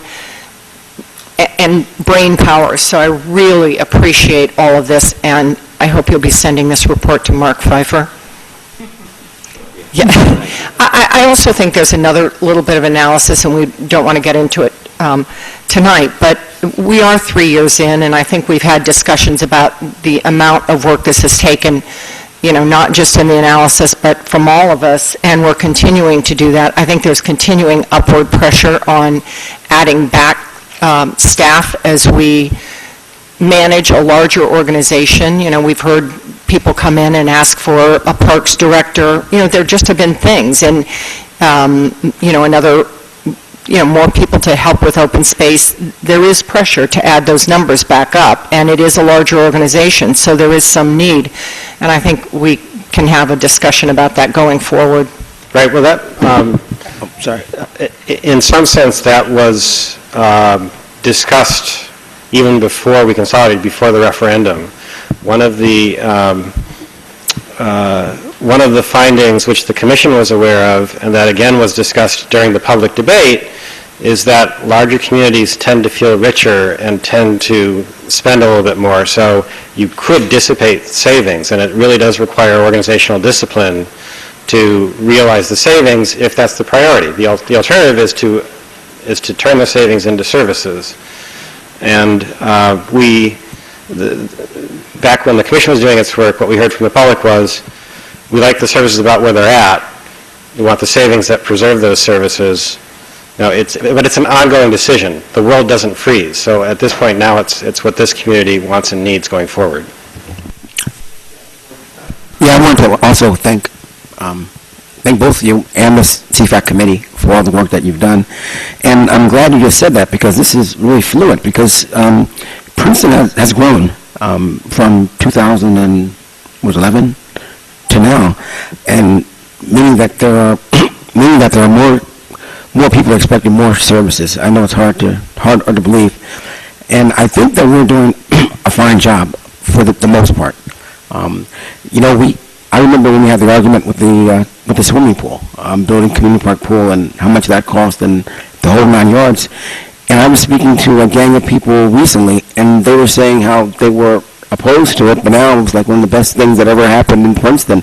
And they used it all summer, and what a enjoyable time. And so I think that we are going through maybe a little hiccup area, I would say, but I think in the long run that things should balance out. I really do. So I think that we're doing a great job. So pat yourselves on the back, council. I think you've done a great job putting numbers to something that is very, very difficult to quantify.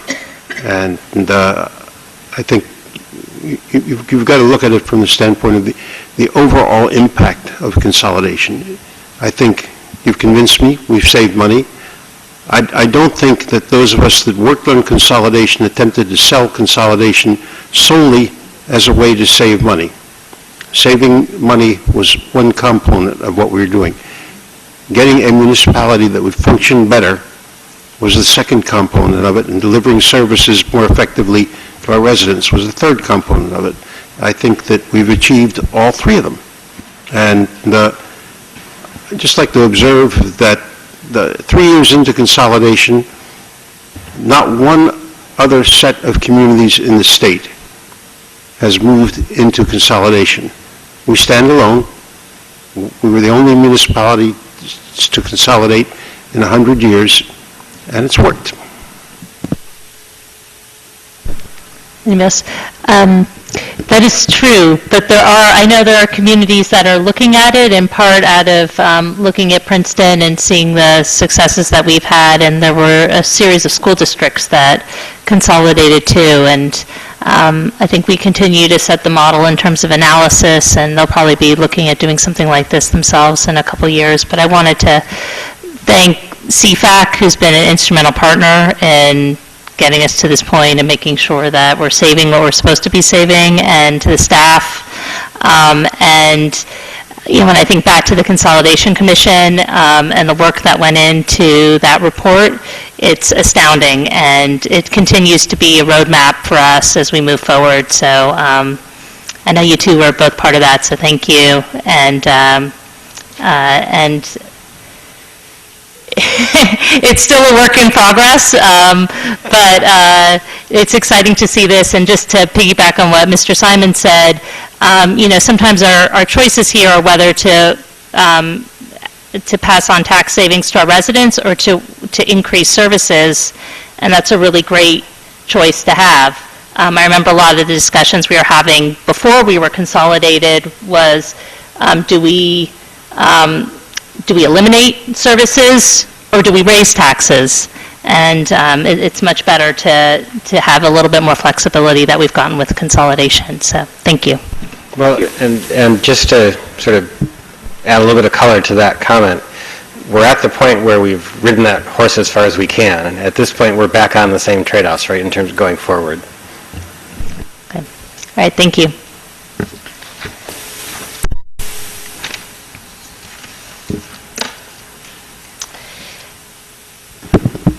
Okay. We don't have reports on the agenda, so I just wanted to see quickly if anybody had any reports from council. Any reports, Mr. Miller? No reports. No reports. Did you have a report? Just very quickly, actually, you know what, I can mention it during one of the ordinance discussions. Okay. Did you want to give your report? I do. I have a report. As you know, we were in court this morning for oral argument in front of Judge Jacobson in the latest lawsuit that Avalon Bay had filed against Princeton. This one concerned the length of the affordability controls that will apply to the 56 affordable units to be constructed in the Avalon Bay development. And actually, it was even narrower than that. It had to do with language in a deed restriction that Avalon Bay is going to have to file.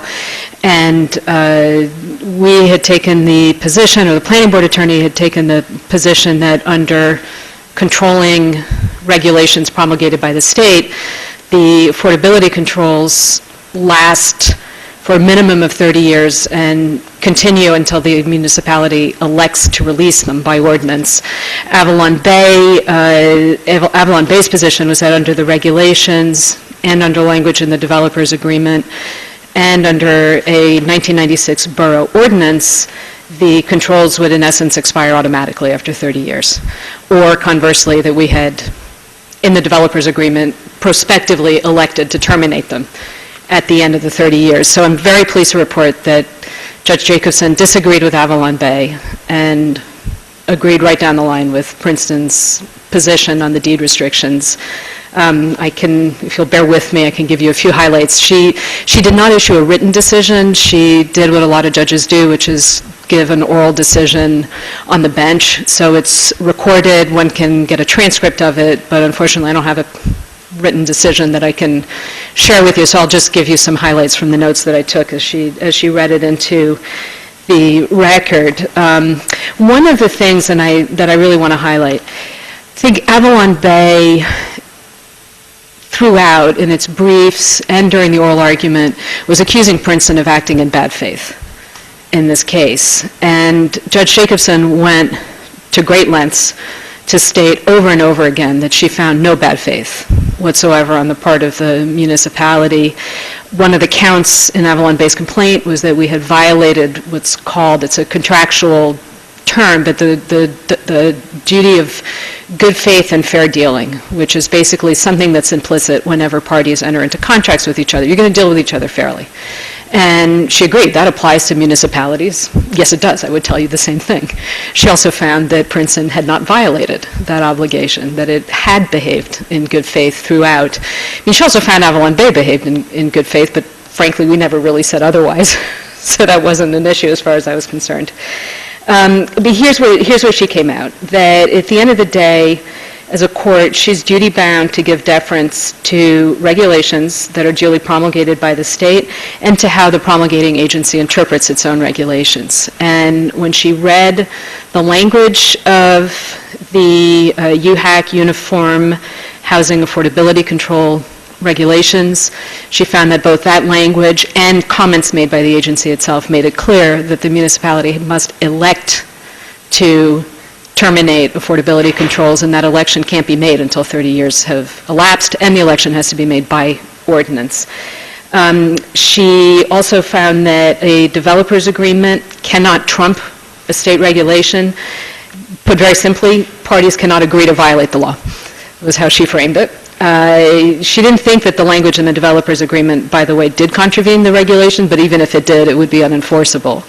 And similarly, a developer's agreement can't contravene a condition of a planning board approval, and the planning board had conditioned its approval on conformance with the state regulations. And same thing with the ordinances. You can't pass an ordinance and have that trump a state regulation that's contrary.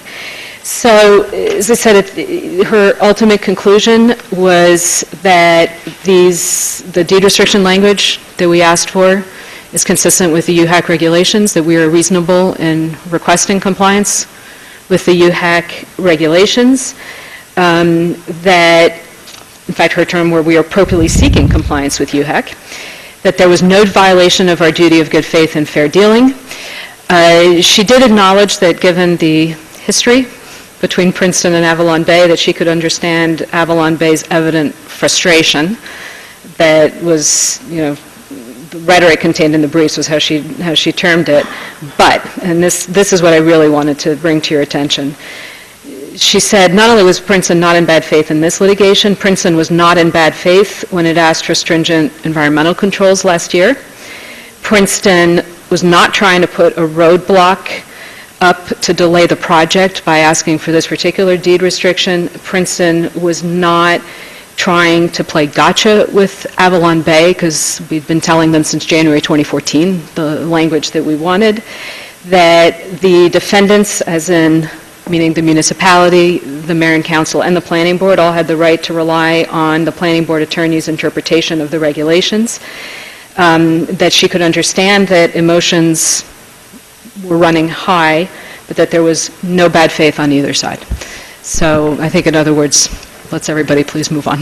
Okay, that's a terrific report. Thank you. Thank you. Mr. Kaiser, did you have any reports? Just one update. NRG had offered to provide rapid flashing beacons for the municipality, and that construction work actually started this past week, and Jack and I have been overseeing it, and they're hoping to have the rapid flashing beacons installed within the next 3 weeks or so. Great, thank you. I just had a couple quick reports. One is that SAVE has now relocated. They're up in Montgomery, sort of by the high school. They have beautiful new space up there. And the other is, if you remember, we had written a letter to Senator Bateman encouraging him to vote to override the governor's veto of a piece of gun legislation that would require, or that would allow courts to get certain information from police departments about folks that might have mental illness and shouldn't be able to get guns. And we then wrote a letter to Assemblyman Chittarelli. And both Senator Bateman and Assemblyman Chittarelli voted to override the governor's veto. And so that, just wanted to say thank you to them, and I'd like to write a letter to Jack just thanking him for that vote. Yeah, Jenny? It's about our website.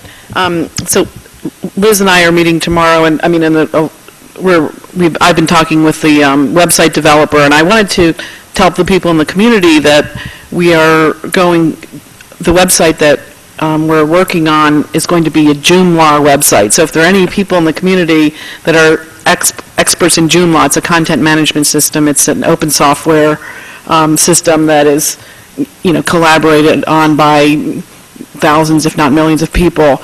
And if there are people, sometimes it's hard to make decisions about it, and if there's anybody in the community that wants to talk to us about it, email me or email Liz.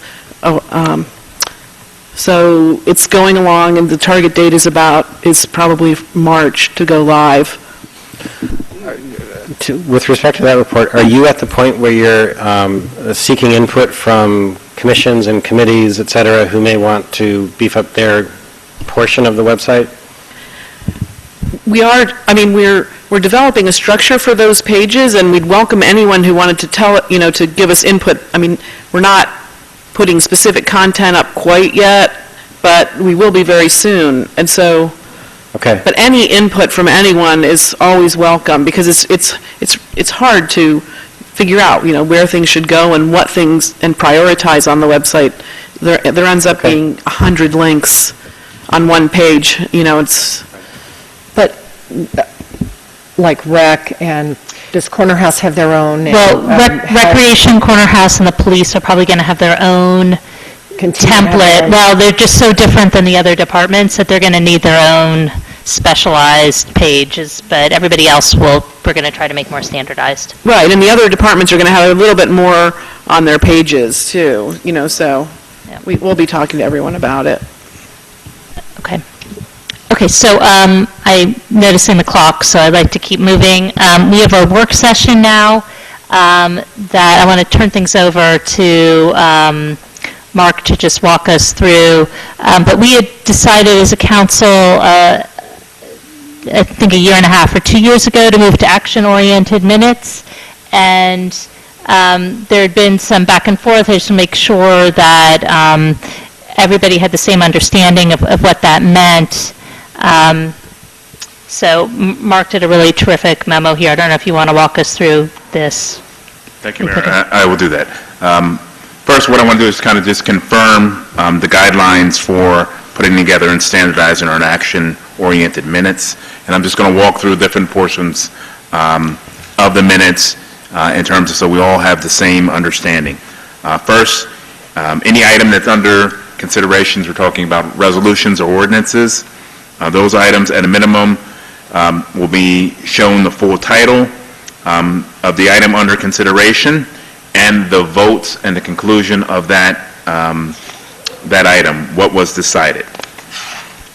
If a council person dissents from the vote, that comment concerning his rationale for dissent can be included in the minutes verbatim, if the council member would like that to happen.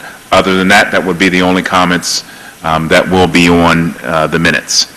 Then under items where there's a discussion or a presentation, those will simply be summarized, indicating the nature of the discussion only and any formal actions taken as a result of the presentation. In terms of public comment, the public comment will indicate the individual, the name of the individual speaking, the general comments summarized of what the resident said. If a member of the public would like their complete statement put in the records, they can provide a written statement to the clerk. Those will be appended and attached to the minutes. And then the council and staff reports, again, will be summarized, and only thing that will be indicated is any formal actions resulting from those staff reports or comments.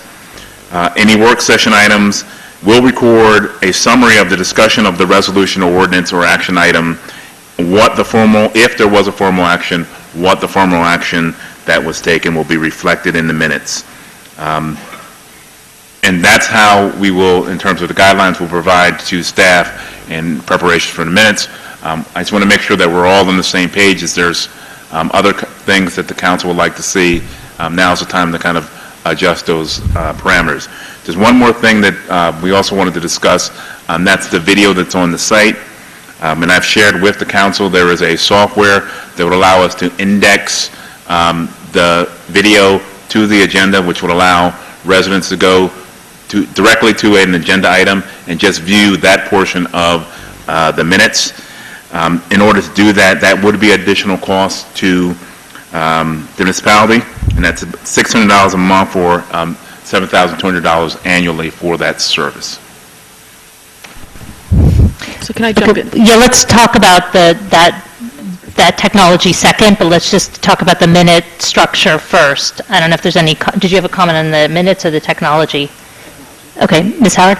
I wanted to thank you, Mark, because I know we've struggled now 3 years in, and we've just had a presentation about consolidation, how we're doing 3 years in to the new municipality, struggled with what's, as with so many things governmental, you're always, there's a balancing act, and here it was comprehensiveness and transparency balanced with speed, and and so it would help actually to see the statute requirements. And I was struck by the timeliness requirement that they shall be promptly available to the public, and it seems like that really is an important part of the transparency, especially now if we can get the technology right. And I will defer to Jenny's thought a lot about this, but I like that you laid it out so clearly, and I'm very comfortable with where we are, and I think it's important then our priority should be to implement the new policy, get up to speed, and then stay up to speed so that we're timely. Yeah. Ms. Simon? Yeah, I'm not entirely comfortable with what I'm hearing, and let me explain why. Up until now, we've all been operating under the same policy, and frankly, nobody has argued that we should change the policy. But what we have been doing up to this point is when any member of the council or the mayor feels that something should be added to the minutes for whatever reason, that's been accommodated. And in general, I think we've all been fairly judicious in using that request specifically to make sure that the public record is more clear. And if we're backing off from that in any way, I'm not comfortable with that. And this discussion is the response to me asking for changes to 2 sets of minutes, neither of which objectively violate the existing policy. It's a subjective call, whether the changes I've asked for are within the policy or not. And I frankly have a little bit of frustration with all of the effort we're spending on a policy that's really not up for debate. What should be our goal overall is to increase transparency and to increase timeliness. And I feel like that's what we've been trying to do up to this point. And I feel like actually this exercise is, it's a little bit of misdirection. I thought that I really, if we're going to use that policy to suppress clarifications that any member of council is requesting with respect to the minutes, I'm not comfortable with it. And I don't think that's, and in terms of if you have what we're trying to do is just provide guidance to when we're putting together the minutes, what would actually will be placed in the minutes in terms of the action items. One of the things that that tends to happen. We're not clear on what should be included, what statements are important. What this does is lay that out. If there's an additional, what I would suggest, if there's an additional amendment in which someone feels strongly about, that should come before the council as that additional amendment to be added, and council can make that decision whether to add it in the minutes, rather than having staff trying to interpret which things should be placed in the agenda. Actually, let me offer an alternative suggestion, which is frankly commonly used in other committees, which is circulate the minutes ahead of time before they get into the agenda packet, so that people have a chance to put the comments in before the draft actually goes in and gets available for the public. Because if we have draft minutes that we're not necessarily satisfied with, that really shouldn't be out in the public record anyway. But that doesn't sound like it would be right to do that, because that's the public body looking at the minutes and checking to make sure we like how we look before they're published. That's what that's what happens anyway. What he's saying, we would still have to approve them in public. What happens now is changes get made to them privately because they come out, we get them in the agenda packet, and then people go, I know. Changes, and then we never see them. I know. I brought this up when we first started doing that, and I've always been uncomfortable with it. Well, so if there's a change, what you could do is, if you want it to be open, staff knows this is the minimum what you're going to put on. If there's something additional a member of council wants to put on there, that should be added for the council, just that item in terms of, and you'd make a vote on amending the minutes to add that item to the agenda. Well, and it would be very clear.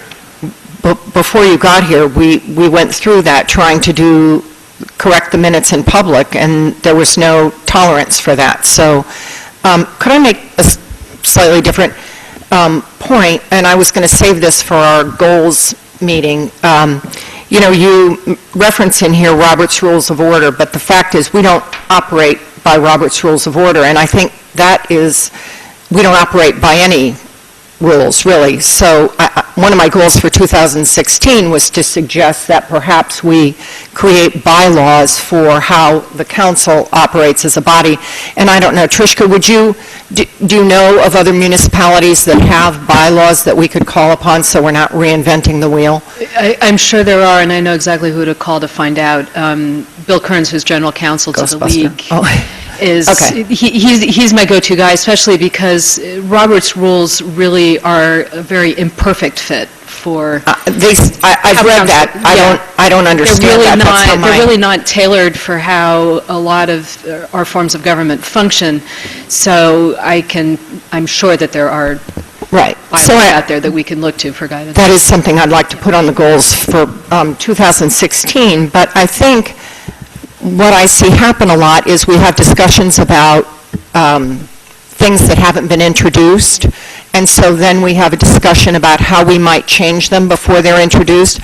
So that doesn't really lead to transparency, because if someone wants to amend something, they should put forward a motion, whereas now we just sort of talk about it, and what would end up in the minutes would be the improved product, presumably, but there would be no attribution of who put forward the amendment to improve the ordinance as presented.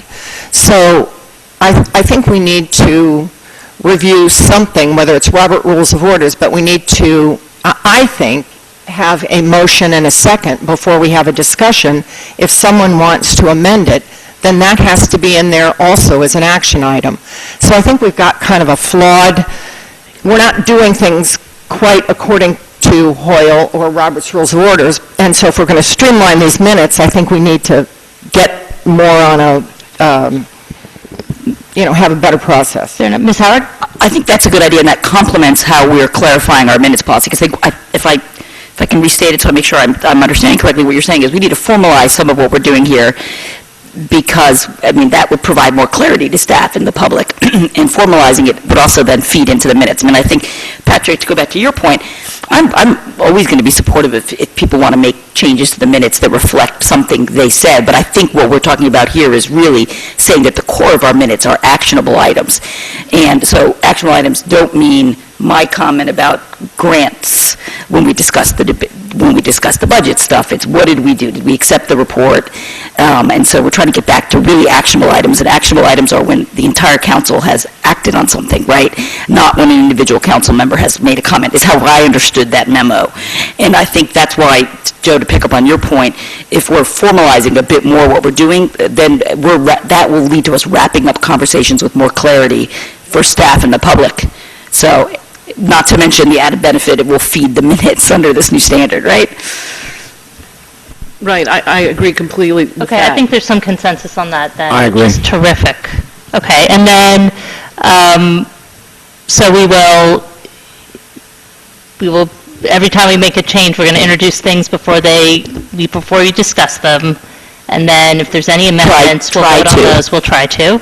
Well, I think what we should remember is that you introduce the ordinance or the resolution and then start discussing it even with the public. And I believe we do that, I mean, a lot of the discussions we've had up to now have not been on actionable items. I think that's part of the issue too, so. Well, introducing an ordinance is an action. Yeah, but we haven't gotten to that yet tonight. No, and Yes. that's right, and that is a little bit contrary to work sessions. The idea, which work sessions was an attempt to be transparent and to sort of schedule a discussion before we even moved to ordinance, so people didn't feel like they were being preempted from input, so that's a little bit inconsistent, but we'll have to deal with that. Yeah, in one sense, there's one part of what you've described that I think if we interpret it a certain way, I'm not comfortable with it. So, for example, if we're saying to discuss an ordinance, we have to first vote to introduce the ordinance? No, move and second. Just move and second it. Oh, And then you can discuss it. That's fine. Yeah, that's absolutely fine. But we don't always do that. I mean, sometimes we wait. No, but basically with respect to resolutions and ordinances, I think that's fine. With respect to minutes, it's the history of what we've already done. And just to give you an example from a committee that I thought worked extremely well, the secretary would take notes, we'd get the notes out to everybody who was at the meeting the next day. So we had, and the meetings were monthly or quarterly. So we had from then until the next meeting to forward any corrections to the minutes and get them in before the minutes were then approved by the group. The minutes are what's already happened. They're not a resolution, they're not an ordinance. They're simply a record of what's already happened. And I think that should be, in terms of, to the extent that any one of us feels that there's something that should be clarified over what we see as a draft, I think that really should be respected. Now, there's a difference if somebody feels that an adjustment to the minutes is not factually correct. That's a different story. That's a completely different story. But I don't think anybody's asserting that with any of the discussions we've had up to this point. No, I don't think so. I think it's just that I think a fear of getting too bogged down in stuff that now that we're going to have new technology, hopefully, that allows people to get to understand the nuances and go to the actual debate, getting too bogged down in the minutes and details that aren't necessary, that impede this ability to be timely. So that's the balancing. Right, but you should be able to get to the essence of what happened by going to one source. I've done this a number of times, and trying to go to the video, it really is more than somebody should have to do to try to research an item. It's just way too time-consuming. It's good we have it, but it's a lot. Well, now can I talk about the technology? I think so. I mean, I just want to make sure we're all still on the same page now. We want the abbreviated action-oriented minutes. I agree that we should do that. Okay. All right. But that's not a policy change. We're already there. That's already the policy we've adopted. And I don't believe, we're not changing policy. What I wanted to do is just clarify so that we're all on the same page, so when we produce the minutes, everyone understands how we're producing them. And these will be the standards. Now we have standards that we can hold staff to be accountable to. Everyone knows what it's going to look like. So if there's any changes to the minutes, we'll understand, okay, this is what the standard is and why we're only providing just what the action items are, not all of the discussion about the item.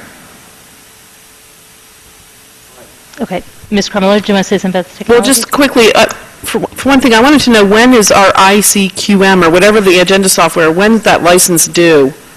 Do we know? Because I don't know when the contract is up.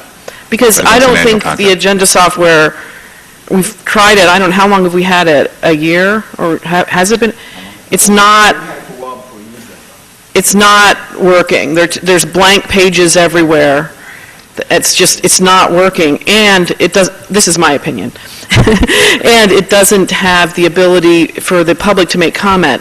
If I was going to spend money on something, it would be add in the ability for the public to comment online on agenda items. I feel like that would just increase transparency, but even more participation. We all know how hard it is for people to come to meetings, and if people could comment online on agenda items, I just think we would get a lot more, we'd probably hear from a lot of different people. I know, people trying to sell these programs always cite their data that shows that different people comment online from people who come to meetings, and we want to hear from those people. And so I would propose that we look at several packages or new software packages, that there are other programs that provide the streaming service and the timestamp service and integrate it with minutes. With the agenda software, which also includes the minutes.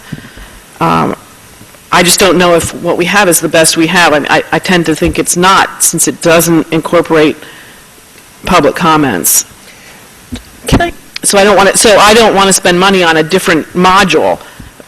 Are you suggesting then people would comment and that would become part of the minutes? So we're not going to include anything we say, but we will include...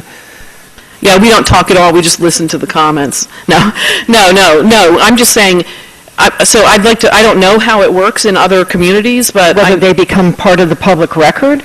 It must, and I'm sure that we'd have to find out from legal how to keep the records and how it would become part of the meeting. Yeah, I'm really, I think it would be kind of difficult. I hear what you're saying, Jenny, but even to answer the public back in that fashion, questions and so forth on the agenda. And then also, as you know, anybody, you can have a 12-year-old kid say that he's a 78-year-old man writing you in regard to a question. I wonder, how do we know that's the person that's we're getting information from? I think we can find out how other towns do it. They may have to create an account and have some kind of, proof that they're a resident, or maybe they don't. I think there's a lot of questions about it, but it doesn't seem like we shouldn't shoot. Is this something the IT committee would look at, or? I think we should have maybe a subcommittee of the council. Okay. Clearly, Ms. Kremler should be on that. And because it seems like this is a bigger, if we're looking at other components of this, it's bigger than getting some direction from council. But I guess, is there an interest in spending money on a timestamp feature? Or are people concerned about the cost of the... If we don't know how much it costs. Well, we have an estimate here. And I'm sorry, what was the date by which we need to re-up on this? We don't know. This would be new, so this would be a new module. But I agree with Jenny. Our minute technology... They didn't know. Our agenda technology, Well, right. I think we should get an integrated platform for, government that there are several on the market. I know I've gotten calls, so. All right, so maybe let's research that piece a little bit more. I was going to say, in general, do we have a consensus that the timestamp technology is something that council is interested in? Yeah. And yes. Figure out what's the best alternative to do that. Right. It sounds like if we can integrate it, it might be cheaper, too. Time-stamped technology integrated with the agenda. Correct. Yeah. And the service that you were writing about that you're talking about also streams, which so does the other the one that other ones do that too, and that would be a big improvement in my book too, because then people don't have to have cable in order to see the council's meetings live. And they don't have to be in Princeton. They can do it when they're on vacation. Okay. Yeah, can't wait to do that on vacation. Okay. I've still got a couple things kind of stuck. Okay, make sure you're speaking to your mic so Sure. you get recorded. Sure. So the first one is one of the two sets of minutes that that sort of spawned this discussion. It's over a year old. The minutes that are posted are not the minutes we actually passed, and that still hasn't been corrected. That was in my original email back in terms of my concerns with passing amended minutes, is that it should be clear to everybody what we're amending. Right. And what's posted on the web for minutes for that meeting are the original draft minutes, not the amended minutes that we actually passed for that meeting. So it just seems like that's a very clear concern, that if we're amending minutes, what should be available to all of us and to the public are what we're actually amending. That's the first one. The second one is, with respect to the action-oriented minutes, I think work sessions present a little bit of a problem, and I'll illustrate with the second set of minutes that spawned this discussion. In the joint council planning board meeting, we were discussing the housing element of the master plan. Right. And I made some comments that I wanted the committee that's working on that housing element to take back to them, and work into the draft, or at least consider and address. And it seems like within the context of a work session, that is as action-oriented as you're going to get, because we're not voting on anything. We're simply saying, here's an inventory of concerns, and if you read the rest of the minutes, a lot of the other of those concerns from the public and from other members of council are already captured. So, but it's not true action-oriented. It's just in the sense of it's not a true resolution or a true ordinance, but it is essentially a follow-up that we expect to occur coming out of the meeting. And in a work session, we're going to have things like that, which is we may not vote on something, but we have tasks that we expect people to follow up on. And I think what needs to be clear is, one, it would be helpful to staff, if there is a request, a lot of times there's a lot of discussion going back and forth, clearly that either one, there's some support for, as a body for the request, or it's very clear that the individual request, because I think you're right, it does get lost sometimes in the translation in terms of the request. Right, but in a work session, some of that's jumbled. So, for example, we don't vote on everyone's comments. And we do not necessarily vote on everyone's comments. So with respect to the things that I asked for follow-up on, it would be reasonable to sort of say, in terms of interpretation, you can't really say for certain that all the members of council and planning board agreed or disagreed one way or the other. We didn't exactly have a vote on that. But typically at the end of the work session, we'll say, what's the direction? And I'll try to summarize it. And that's, if it doesn't get in that summary. So I would say for the end of this discussion that people have agreed to the content of Mark's memo, because I didn't hear anybody saying they disagreed with the content of Mark's memo. So that's going to be the standard.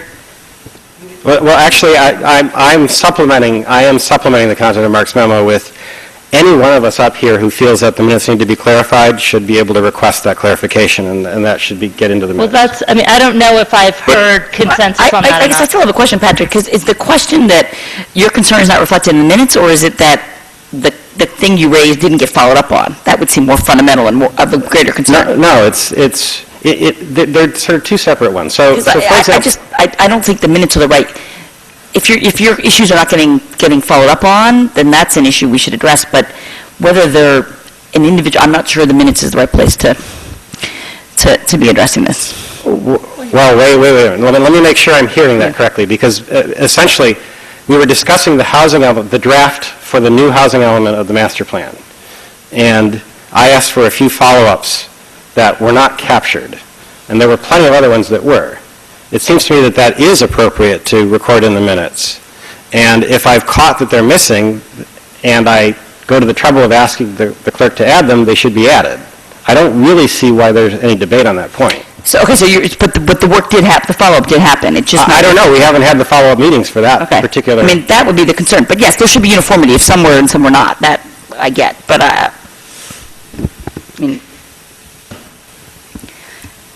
I still come down in favor of less. If less means we're faster, and then I think that's better. But and I also think that the minutes should reflect the group's consensus or vote on action, because that's the direction that I think is most helpful for staff. So if one person has something that they want done, but there's not a group consensus on that, then that's not what's being put in the minutes as the conclusion after the work session or the vote for the resolution. I see what you're saying, but in this form of government, really, any of us is free to talk to the staff, and anyone is free to request work of the staff. And so if that was done during a work session, and as, you know, in Patrick's example, other things were captured, then any one individual's request should be captured. I mean, I understand that when we come out of a work session, a major, you know, we might have a sense of a direction on an issue, but someone might also say, before I make the decision, I'm going to want to know X, Y, Z. Not everybody may need to know X, Y, Z, but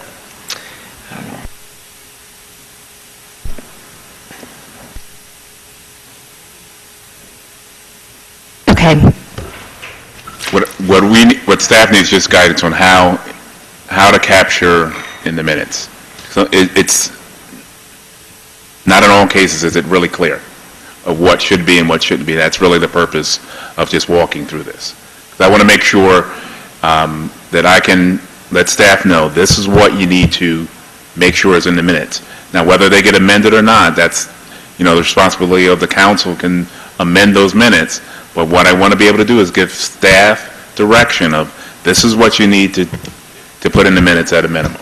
If there's some clarifications that you need to make, I think that's fine. You just do that in a manner, and I think that's just something that should be done. And again, you could do a motion to move that and add that into the minutes, just formally. So Well, the other issue I get is people say that they haven't seen the corrections in the minutes. Is the other thing that I get. well, Patrick did have a good suggestion. Send the minutes out, and then everybody can send their comments back, and then what goes in the agenda packet we all see is the improved Provide me direction. version.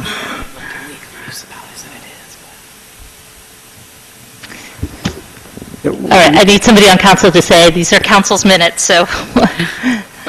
I'm fine with sending them in advance if that means that we have, you know, we can make our meetings more efficient if we're doing the work in advance. Thank you. That's exactly my point. I mean, I'd like to do that. I'd We should like, in not be fairness to the spending a lot public, of to spend less time on this, debating yes. changes in But I also intermediate. don't think we should take individual comments. I mean, I think, unfortunately, that ends up causing so many problems because it is subjective of which comments are recorded and which comments are not. And so that's why I think the video with the timestamp is good, because that's the beauty of the abbreviated minutes. The advantage is that it's an objective reporting of the results of the meeting. And so if you start picking and choosing which comments to include, it just turns into a more subjective and more prone to error, and people feeling like their comments weren't included. Okay. I'm going to try to come up with a recommendation at least for this next set of minutes, and we can try it, and that would be to get the minutes out to council in advance of when the agenda packet goes out, make them action-oriented minutes according to Mark's memo. If council reads it over, and this only works if people read it right away and get their comments in right away, but if people have corrections to those, they can be made and highlighted in red or something so people can see what was added. And then we can decide both the content of the minutes and the structure of the minutes for that first couple sets of minutes to make sure that we're all on board in terms of what is action-oriented, what gets added, what we don't want to have in there. Just for clarity, we will send the draft minutes out when we send out the draft agenda to give you a chance to review it. The formal agenda will go live on the Friday when you get your council packet. That's not what we're suggesting. We're sending the minutes, asking that the minutes go out several days in advance of that. So because otherwise we've got one day. No, the draft agenda goes out on Tuesday usually. I guess that's better than Thursday. Okay, if that's all we can accomplish, it's better. It's 3 days instead of 1. All right. Okay. And we'll see how this discussion was captured in the minutes. All right, and then there's going to be more research done on looking at software, agenda software that has the timestamp as a feature of it, and getting some cost estimates of those, and also if you could report back with our contract with the current vendor and when that's coming up for renewal. Did I capture everything? Hopefully, okay. Great. All right, now we can move on to public hearings. These are ordinances that have already been introduced, but we will be holding the public hearings tonight. And the first one is a bond ordinance authorizing as a local improvement sanitary sewer lateral repairs by the municipality of Princeton for properties on Valley Road, Jefferson Road, Ewing Street, and North Harrison Street, appropriating the sum of $336,000, therefore providing for the financing of said appropriation by the making of a down payment and issuance of bonds and notes of said municipality, and further providing for the special assessment of 100% of the cost thereof. I'm going to open up the public hearing. Is there anybody who'd like to speak on this ordinance? Seeing no one, I will close the public hearing and bring it back to council. Are there any questions on this ordinance or comments? Or is there I'll move it. Motion? Second. It's moved by Ms. Crumiller and seconded by Mr. Miller. Any discussion? Madam Clerk, please call the roll. Ms. Howard? Yes. Ms. Crummiller? Yes. Mr. Miller? Mr. Liverman? Yes. Ms. Butler? Yes. And Mr. Simon? Yes. Motion carries. And the ordinance passes unanimously. Next is an ordinance by Princeton concerning accessory signs in Princeton's business districts and amending the Code of the Borough of Princeton, New Jersey, 1974. I'd like to open up the public hearing for this ordinance. Is there anybody who'd like to speak on the A-frames signs? And if you could make sure you're speaking into the mic, because it seems to be on soft tonight, and state your name and address so that you get recorded, so you get fully recorded in the minutes. Hello, Joshua Zinder. I'm not exactly sure what the ordinance is, the revision is saying or not saying, but I do think that the A-frame signs in town are one of the ways that our merchants welcome people, and one of the ways that they can draw people into their stores and shops. And I think it's important to carefully look at how we maintain them, and I do not believe that they should be eliminated. So I'm not sure if it is eliminating or not, but I think it's an important aspect of our community. It's not eliminating them. Oh, and do you mind just, and also to help the clerk, we have an additional sign-up sheet there. If you can just sign your name there with your address, and we can make sure all the spellings and addresses are correct for the minutes. That'd be terrific. Is there anybody else who'd like to speak on this ordinance? Seeing no one, I'll close the public hearing. Is there a motion to approve this ordinance? So moved. I know, we're going to move it first, and then we're going to Move it first, okay? So moved. Moved by Mr. Liverman. Is there a second? Second. Seconded by Ms. Crumiller. Is there discussion? Yes, planning board reviewed this, and I think there were some recommendations, were there not? And do we need to add those as an amendment? There was a recommendation on this ordinance. I'm just reading from the memo. To do with securing them, maybe? Yeah, it was in front of recommended, so it's recommended that item 3D, which is on page 3 of the ordinance, be clarified to include tripping hazards and inclement weather conditions, which may impact the safety and stability of these signs. And then the memo indicates that the board unanimously endorsed the ordinance with those amendments. It's clear to me how to revise it to address the tripping hazards. I'm not sure from the memo quite what the board had in mind in terms of the revision to address inclement weather conditions, but I see Leah's here, and I know Mayor and Councilwoman Crumiller, you were on the planning board, but I just want to make sure that the council does address that recommendation. Actually, I think the inclement weather comment had to do with a concern of whether any of the signs would blow away. It's really more of a high wind as opposed to inclement weather. We have general language in the ordinance that speaks to about not being a hazard, but the board itself did not have exact language in terms of the inclement weather. They just noted that some of the signs blow over and fall down. And there was language in there that said they were required to stay upright. But where is that? Because I think I was the person who made that comment. And I wanted to put, now I can't find it. I think under 2, is it 2D? 3D. They were talking about 3D, safety and stability. It's Ds on, and dog. yeah, it's on page 3 towards the bottom. The sign, it currently reads, "The sign shall be kept orderly, safe, and upright at all times it is displayed, and shall not create a danger or hazard to pedestrians using the sidewalk." And I wondered if you could put including during inclement weather, or just something to, I mean, maybe that's useless, but just to... Okay, that's what, okay.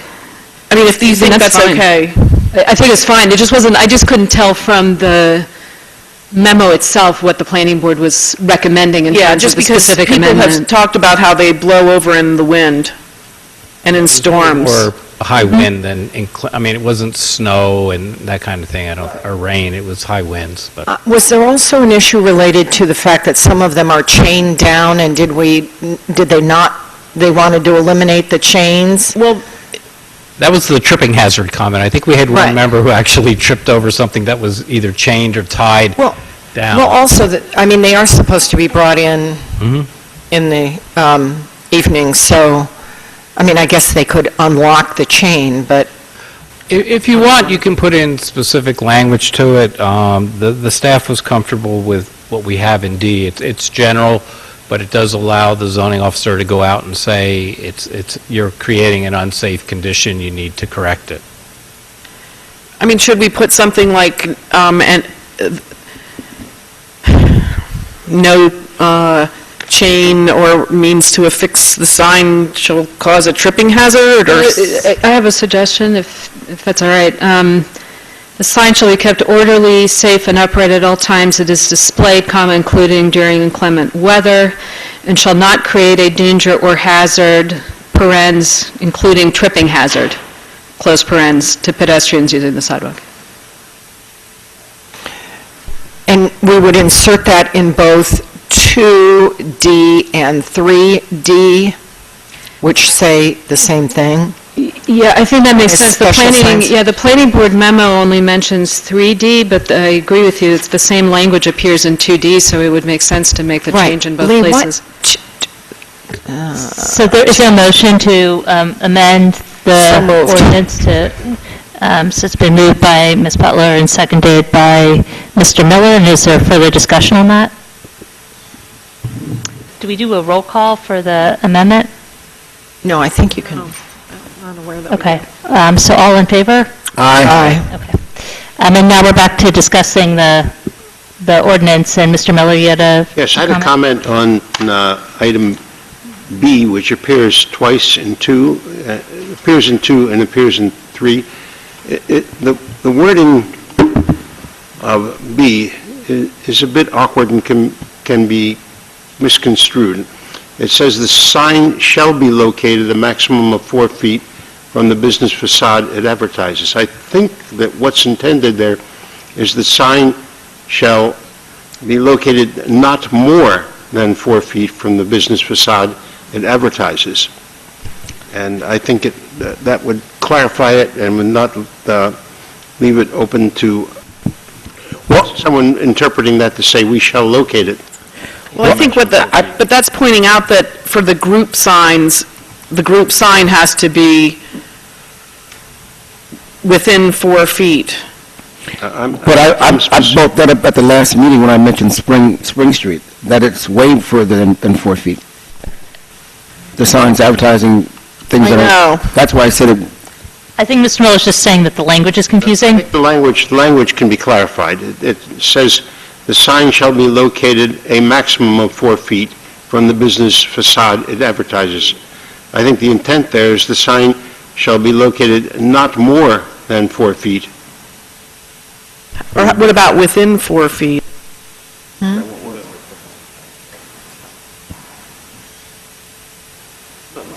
don't care.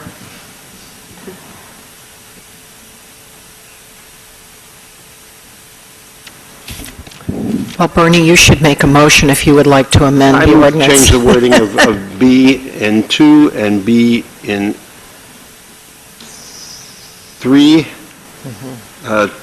to define the fact that the sign shall be located not more than 4 feet from the business it advertises, and in 3B, not more than 4 feet from at least one of the business facades it advertises. I'll second that. Okay, is there any discussion? All right, all in favor? Aye. Any opposed? Okay. And is there any further discussion on the entire ordinance? I'll move that. Okay, it's moved by Mr. Liverman. I think it's already been moved and Yeah, I think that's seconded, already so now we just, people are ready for the vote. All right, so Madam Clerk, please call the roll. Ms. Howard? Yes. Ms. Crum-Miller? Yes. Mr. Miller? Yes. Mr. Liverman? Yes. Ms. Butler? Yes. And Mr. Simon? Yes. Motion carries. Okay, and the ordinance passes unanimously. Next is an ordinance by Princeton concerning land use application fees and amending Chapters 2 and 10B of the Code of the Township of Princeton, New Jersey, 1968. I'd like to open up the public hearing for this ordinance. And seeing no one, this is number 3. This is on the fees. On the fees? No, not yet. No. All right, seeing no one, I'm going to close the public hearing and bring it back to council. I'll move it. It's moved by Ms. Crum-Miller. Is there a second? Second. And seconded by Mr. Liverman. Is there further discussion? Madam Clerk, please call the roll.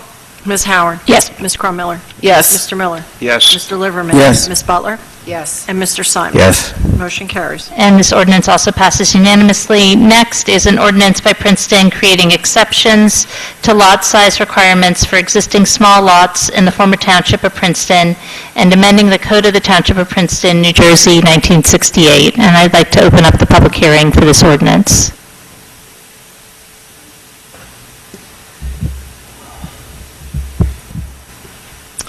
Hello, Joshua Zinder, 142 Moore Street. I feel like that really this ordinance and the next two that are going to be discussed are pointed at specific properties rather than pointed at the best interests of our community. I think that amending our town's ordinances, specifically zoning ordinances, piecemeal is problematic and will be a contributor to the issues the issues we have to confront today, namely what we call McMansions, misscale structures, and rampant teardowns.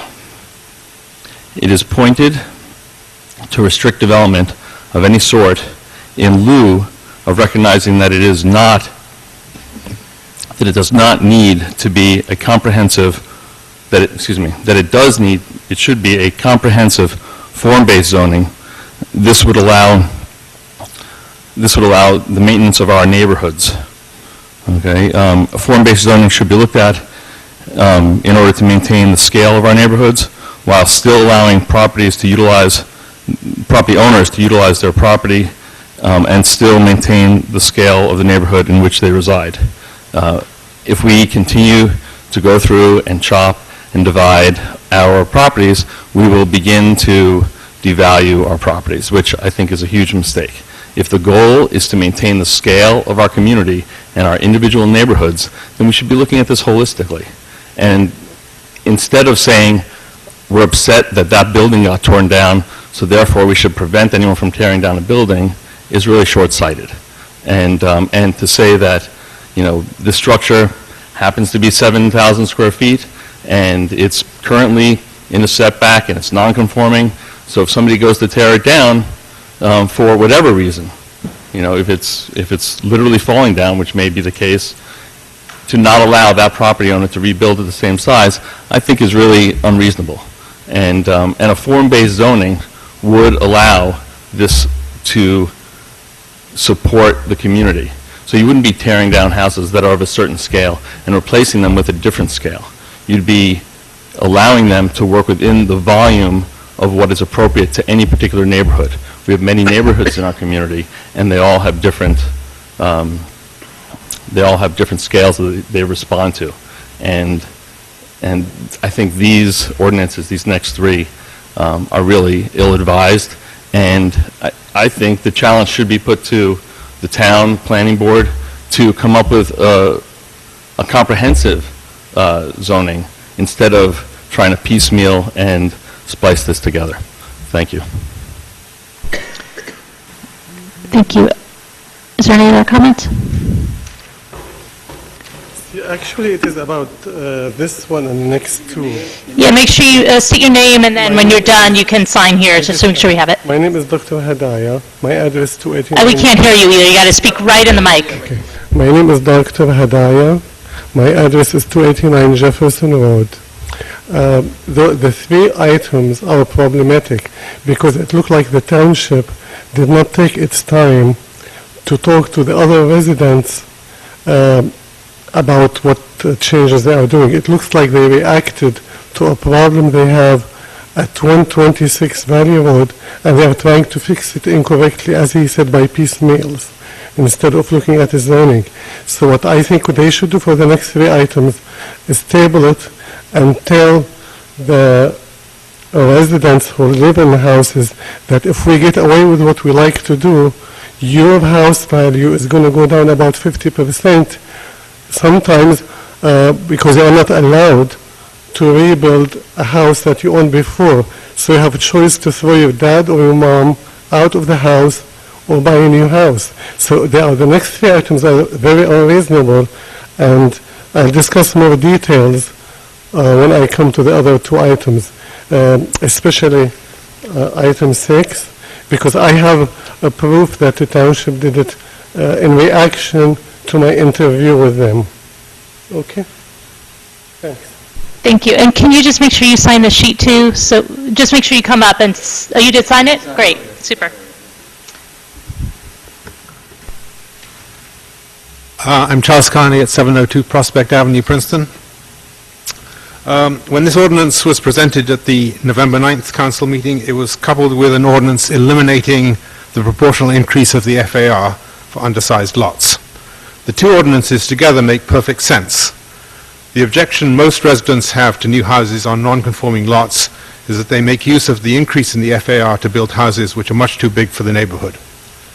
Now that the ordinance eliminating the proportional increase of the FAR for undersized lots is in limbo, I foresee a rush of requests for zoning approval for undersized lots to take advantage of the window of opportunity when this exception is in force and the proportional increase in FAR is still on the books. I therefore recommend that the ordinance be amended to allow the exception only for houses adhering to the FAR for the zone without the proportional increase. This allows the owner of an undersized lot who plans to build a modestly sized house to avoid a hearing before the zoning board. If, on the other hand, he wants to take advantage of the proportional increase in the FAR, he can request a variance from the zoning board, as is now the case. I would also point out that unlike the other zoning ordinances under consideration this evening, there is little urgency that this one be passed today. Thank you. Thank you. Is there anybody else who'd like to speak?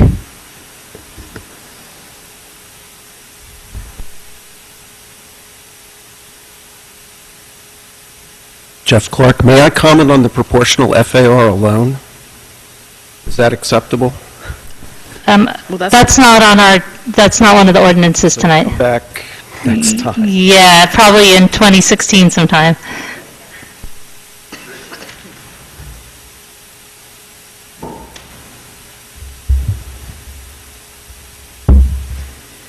My name is Joseph Jordmain, and I'm at 710 Prospect Avenue in the former Princeton Township. In my neighborhood, the main concern about the present zoning code is that it occasionally allows the construction of houses that are grossly oversized for their lot and the nearby houses. Such a house was recently built on an undersized lot a few hundred feet from our house.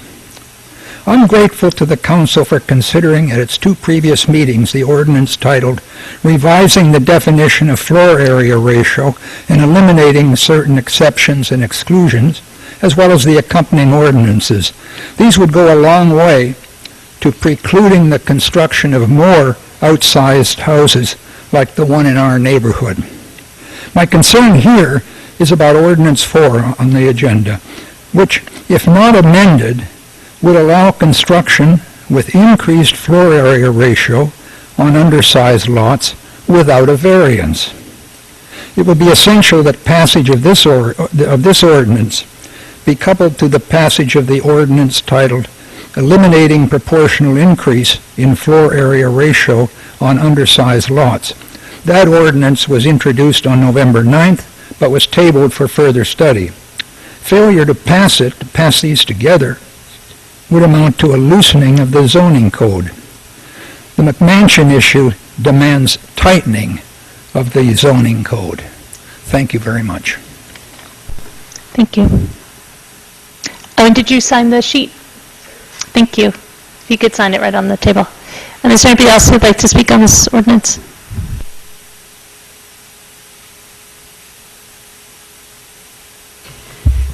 Yes, so my name is Virginia Kerr. I live at 124 Jefferson Road, and I agree with the other comments that this is an ill-advised ordinance.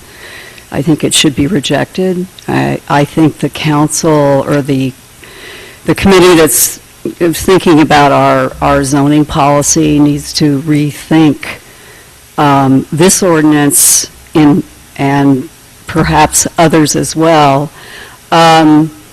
What this ordinance does really is eliminate lot area, lot frontage, and lot depth rules from zoning, because it basically says if you have an undersized lot with a small area, or not enough frontage, or too not deep enough, you can still build a single-family house on it, as long as you comply with the setback and frontage, front setback and rear setback rules. And that's really a kind of a big step. I mean, there's a whole body of law out there about variances for undersized lots. And the basic rules are that if somebody wants to build on one, they have to show there's a real hardship, that they won't be able to make use of that lot unless they can build on it, and that what they want to build will be consistent with the zone plan and won't have a negative impact. And if you pass this, this is going to just wipe that away and allow construction to go on in those lots. And as I understand, the rationale for this is that there's an ordinance in the borough that allows this, but the borough, I mean, we're one community now, but we have very different zoning districts. And, you know, the borough has high density. The density changes as we move out. We have different development patterns. In my district, for example, the R8 district, if you pass this ordinance, a developer will be able to build on an undersized lot and build closer to as of right, build closer to the street than the existing streetscape, because many of the houses in the R8 district are set back farther because they were built before there were any zoning rules pursuant to this common scheme or plan in the deeds. And, you know, so there are these unintended consequences that I don't think have been taken into account by this ordinance.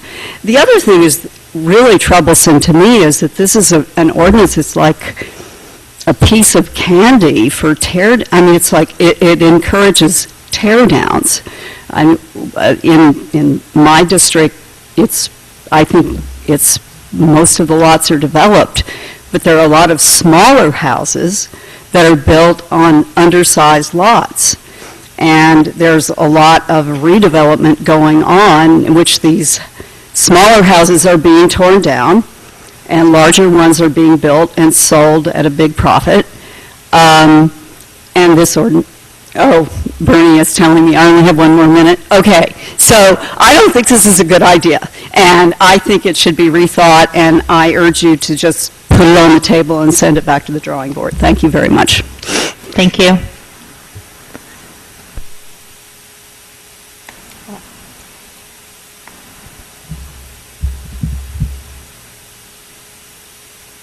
Paul Driscoll, Harris Road. I actually agree with what everyone said before me, and my chief concern about an ordinance allowing developers to build on undersized lots without seeking variances is that setback lines for such properties usually allow the developer to build a house which is much larger than the one being replaced. Sometimes the new house is 4 times bigger than the former house. When I attended a recent zoning board meeting, I was told that it doesn't matter if residents believe that a new house is unsightly because our opinions are subjective and a question of taste. However, a community should be concerned about matters of context, size, scale, relativity, and the overall streetscape. Large homes, which are built on undersized or smaller lots, are very often situated in closely built neighborhoods where nearby homes are negatively impacted. For houses which are next to these oversized homes, there is frequently a loss of sunlight, a loss of privacy, and often a major loss of foliage. The new house is often completely out of proportion to the other houses on the street. One may say that this cannot be controlled, but I believe that such matters can be better managed by our zoning and planning boards. I have known of past variance hearings where a neighbor has asked for a window to be moved so that it doesn't look directly into their house, and this was accomplished. Is it possible to build a house without completely blocking a neighbor's sunlight?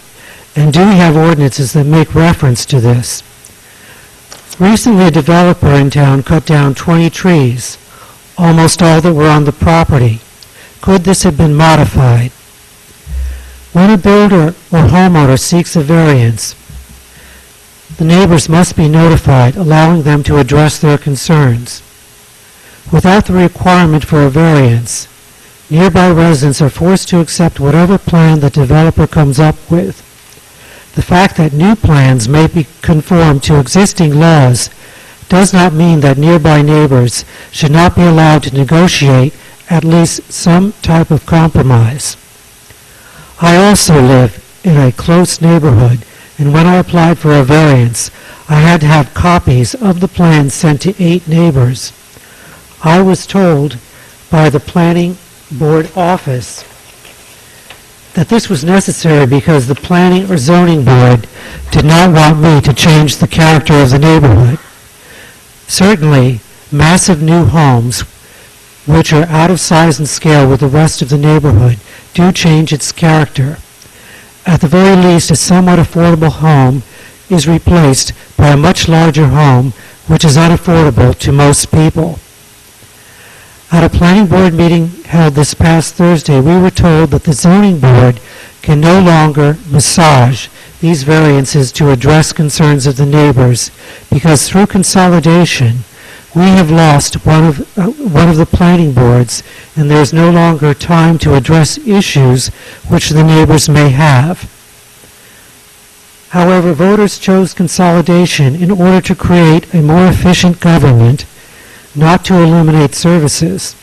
After all, our taxes have not been reduced, so there should be no reason to reduce those services which protect our quality of life. With so much new development which is already scheduled in Princeton, the character and quality of our neighborhoods is being threatened. Please reject or reconsider this ordinance. Thank you.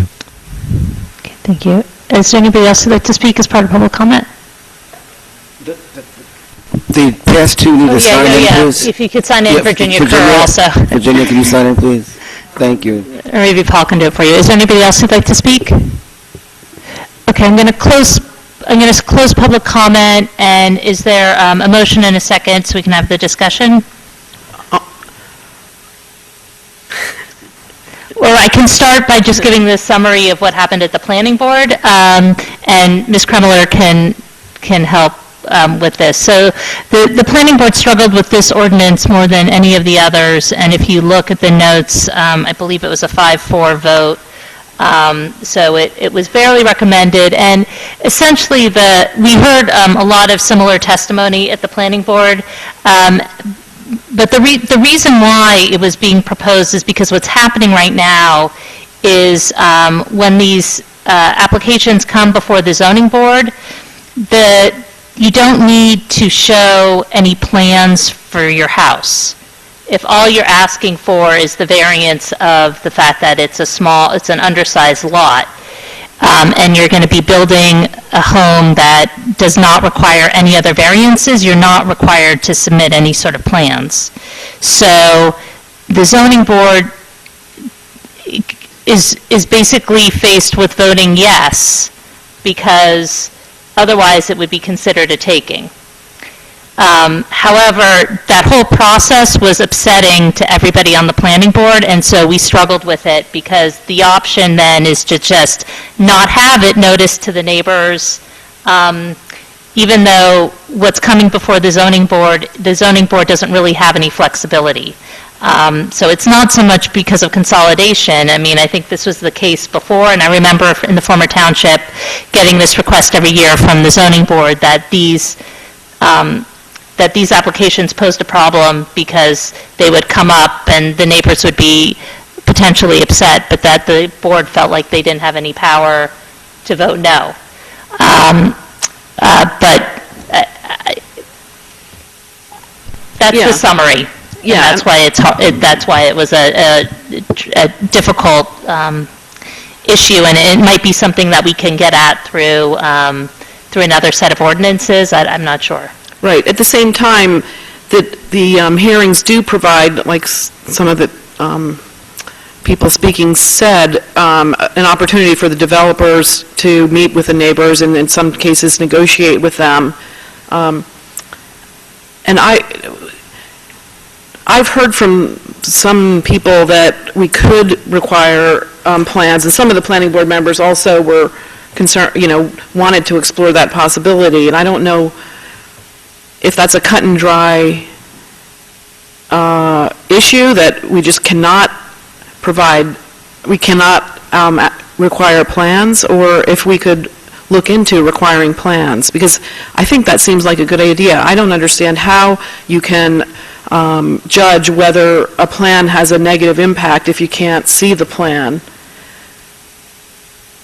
That was one. Oh, and then one of the other issues is what someone said about the setbacks. This is one of the things I hadn't really thought about, was that in the borough we have prevailing setbacks, and so you figure out how far back the house can be according to all the other houses on the street. But in the township, it's just a set number. So even if it is actually less than or more than the other houses on the street, then you can build it and it doesn't look as good. It's definitely one of the ways that the streetscape is diminished when there's a whole row of houses and one of them set way back.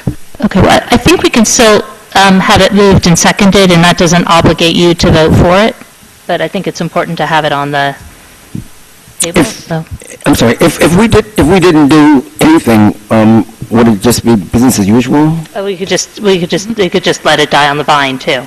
Yeah, you can let it die on the vine, in which case property owners will still have to just come in and ask for variances if they have undersized lots, which is how it is today. Right, it doesn't prohibit people from building on undersized lots. It just requires them to go to the zoning board. That's correct.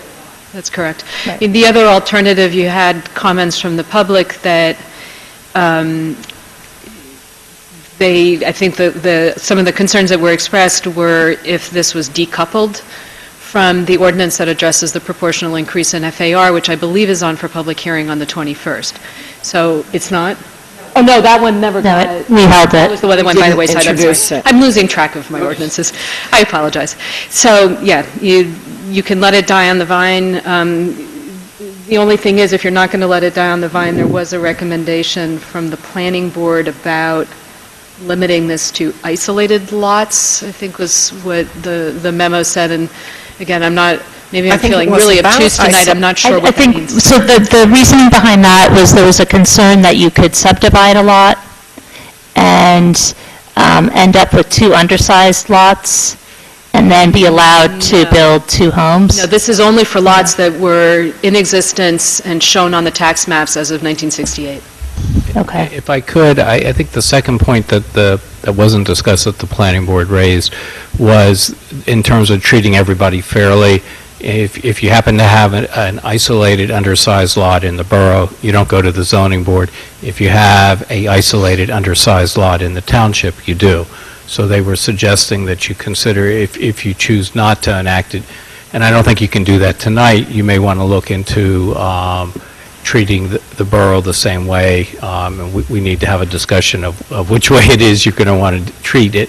But what I'm hearing is a lot of comments that we may need to look. This was really an attempt to sort of do some small changes to the zoning code, and when, both at the planning board and 2 weeks ago and tonight, we're hearing, I think, from a lot of people in the public that maybe just doing small changes is not the way to go. Lee, while you're standing there, I have a question about the wording of the proposed Section 10B-247.2. It consists of two sentences. The first sentence deals with constraints on building one-family dwellings on undersized lots. The second sentence deals with the criteria for denying permits for building a secondary residence on what appears to be an oversized lot. I'm confused. Why are we dealing with... There's a good reason for you to be confused. That probably should have been deleted. That's the exact language in the borough, and there is a definition in the borough about a secondary residence. And a secondary residence is sort of like a small apartment that they allow if the lot is 1.5 times. That's a good catch, and that's probably why you're confused. It should not have been included. Because, again, we were mirroring what was in the borough ordinance. But I just wanted to hear if there's consensus to just not introduce it.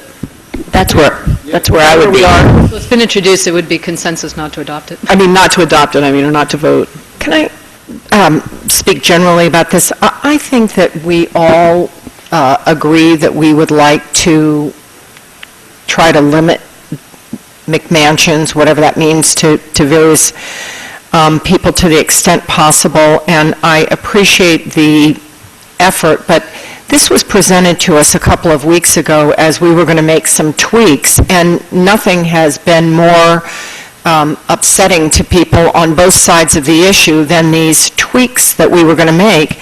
And frankly, I've spent a lot of time trying to kind of understand this, meet with people.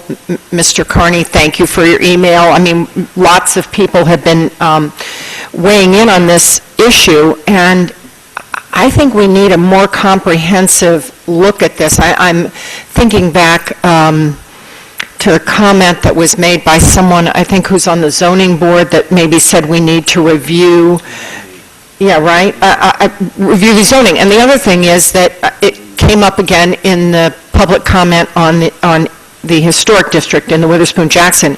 I mean, there are zoning issues there that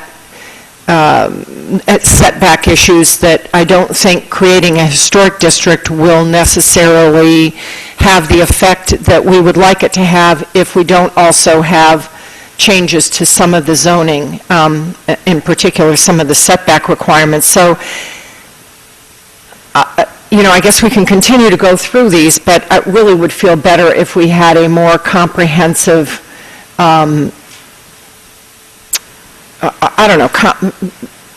if we had more time, if we had a more careful consideration of this. At the same time, I understand the urgency because every single day there are houses being torn down. So I'm not sure what the path forward is, but I know that I had to leave HPC early, but the last thing I heard was that I think they're going to make a request for some special they'll probably be coming to us for a request for money for both design standards and for somebody to look comprehensively at the zoning within that area. So we're going to need to be doing that anyway. The other area that I think we've heard a lot about is the area in the former township that is very close to the former borough. And we need to zero in on that area. I don't think it's a problem further out, but there does seem to be that band of former township that's near the borough that seems particularly vulnerable. Okay, Ms. Krummeller, and then Mr. Miller. Yeah, so I agree, and I'll reiterate. I mean, I think it would be a good idea to look at the zoning, and I think, Lee, you were alluding to that. Look at the zoning and figure out a way to, put it into our plan for next year, put some real time into it, perhaps hire a consultant or expertise to help us. It's a huge job, but I think it is really important, and I agree with you, so I think we should do it. That's not to say that I think these are a good idea, the next two that we're looking at. Mr. Miller. We had a long discussion a few minutes ago, maybe an hour ago, about action-oriented minutes, and I think maybe we ought to take action on this. An action would be to call for a vote and decide whether or not we're going to approve or disapprove the proposed ordinance. Well, I agree, but what we heard was maybe this makes sense when coupled with the other ordinance that we're not passing, so can we move to table this? It doesn't really matter because we're not going to be able to introduce it before the end of the year, so we're going to have to start it up again. It will die on December 31st, so you could either vote it down or not do anything. So what's the action then that would be recorded in the minutes if we don't vote on it? Is it easier for us to vote it down, or do we need to vote to table it? I think we should vote it down. I think it sounds like I just don't want to. A lot of support for it. No, exactly. So I just want to move on to the ones. All right. So why don't we vote it down just to make it clear? But see, this is vote. Well, you can't call. You have to.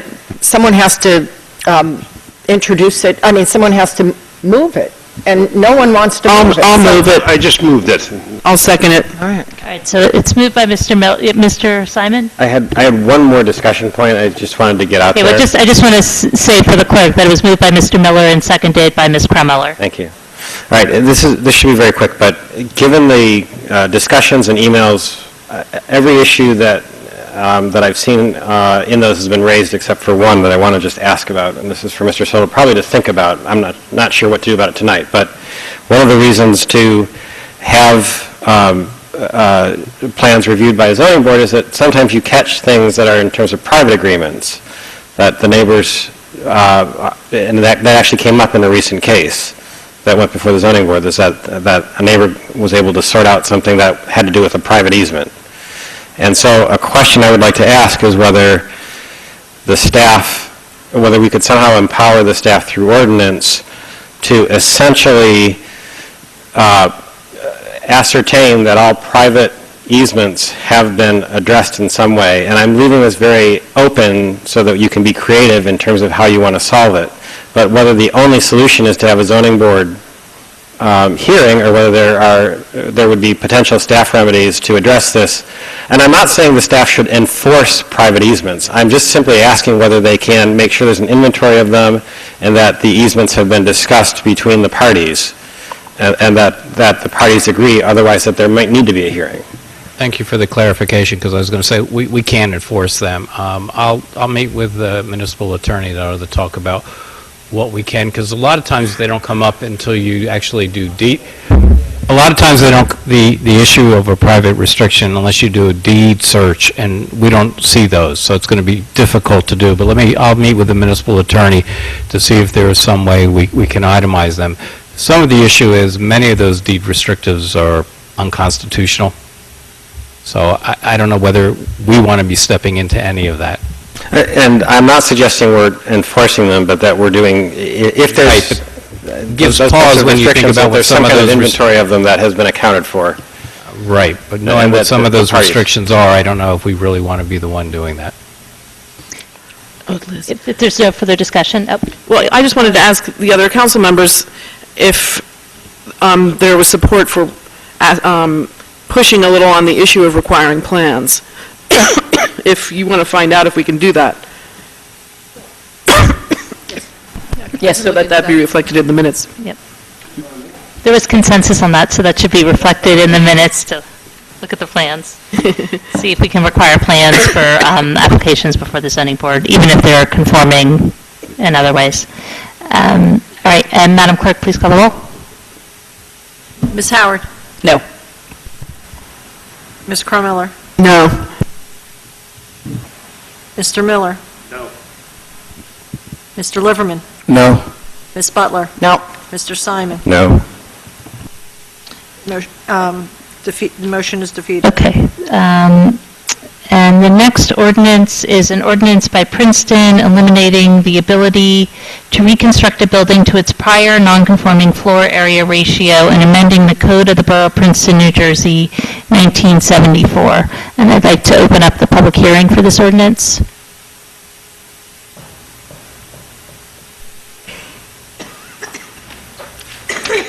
Hello, Joshua Zinder, 142 Moore Street. I just wanted to reiterate that my previous comments apply to this one and the... Just make sure you're speaking right into the mic. Sorry, there's something wrong. Okay, can you hear me now? All right, so I just wanted to reiterate that my comments before apply to this next ordinance and the one after it. I believe we should be looking at holistic zoning reform in our town. Okay, piecemeal modifications are a mistake, and I do believe that because of the unique nature of our community, we should be looking at a form-based zoning based on the neighborhoods. Thank you.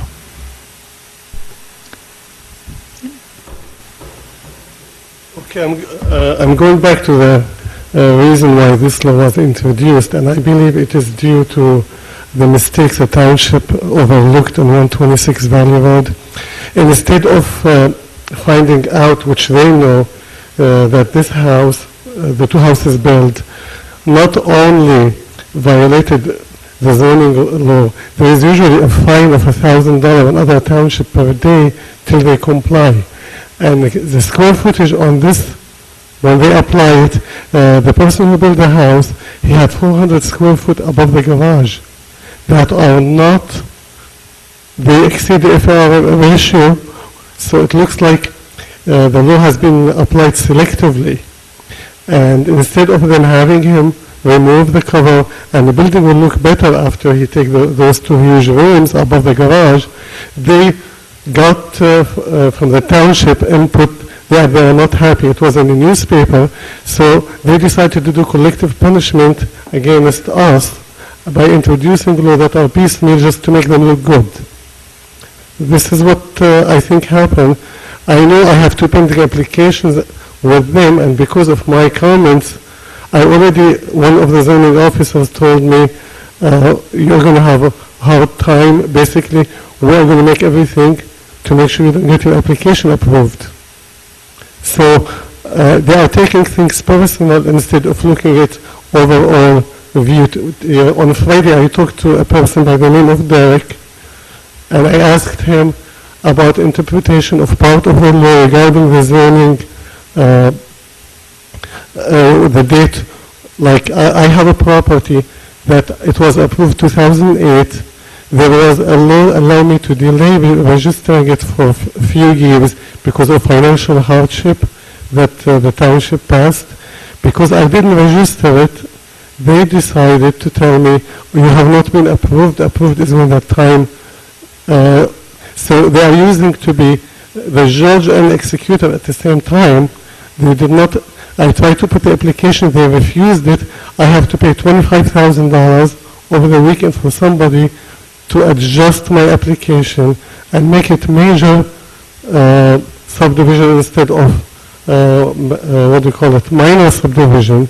So they are enforcing the law anyway, and it is all to protect themselves from the dissatisfaction of the township on a street of Valley Road, because it looks like a barn. And the better way for them is to go back to that person and have him to comply with the zoning law. and the building will look fine. We don't need to punish everybody. Thank you. Thank you. Is there anybody else who'd like to speak? I'm Charles Carney, 702 Prospect Avenue. I support this and the next amendment, ordinance. I sympathize with the issue of doing this piecemeal approach to revising the ordinances, zoning ordinances. However, I'm aware that if we attempt any comprehensive plan to do it, it'll take several years. I have an email from Peter Kaniski, dated 2007, promising me that he's looking into having the zoning ordinances revised back then, and nothing happened. And I think if we table this stuff now, it'll just be another 2 years and lots of other McMansions going up in the meantime. I also want to point out that even though this is saying that when a house gets destroyed, it can't go up with the previous non-conforming floor area ratio. However, the homeowner always has the option of seeking a variance if that really is going to cause a hardship. So I don't think you're really sort of binding anyone and saying that they can't do something ever. Thank you.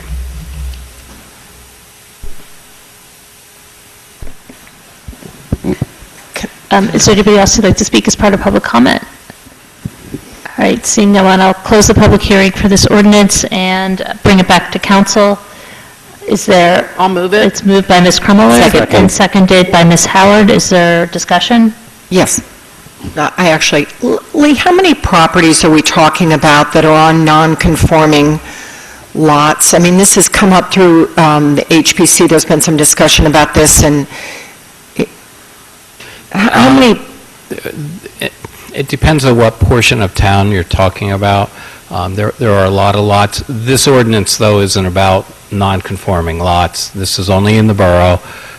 What this ordinance currently does is allow for a property owner to rebuild a building that exceeds our ordinance, and that's taking that away. So the first speaker was speaking about property in the township. This doesn't impact that at all. But there are quite a few properties that are substandard based on the ordinance. That only comes into play when there's a need or somebody wants to put an addition on.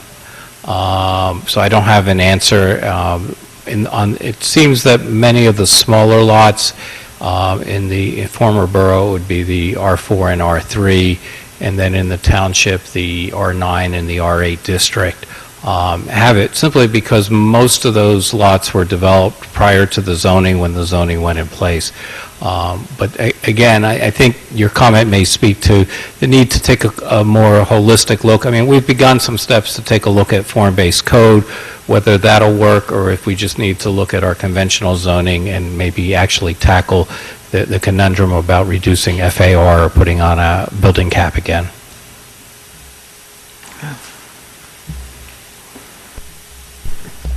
Is there any other further discussion? Just that this was recommended by the planning. Your mic's not on. This was recommended by the planning board. It was unanimous by the planning board. All right. If there's no further discussion, then Madam Clerk, please call the roll. Ms. Howard? Yes. Ms. Krummeller? Yes. Mr. Miller? Yes. Mr. Liverman? Yes. Ms. Butler? Yes. And Mr. Simon? Yes. Motion carries. Okay, that ordinance passes unanimously. Next, we are at number 6, an ordinance by Princeton revising the lot frontage requirements in the former township of Princeton's residential zoning districts and amending section 10B-247 and the schedule of zoning regulations of the Code of the Township of Princeton, New Jersey, 1968. And I'd like to open up the public hearing for this ordinance. Seeing no one, come. Make sure you state your name again, too, please.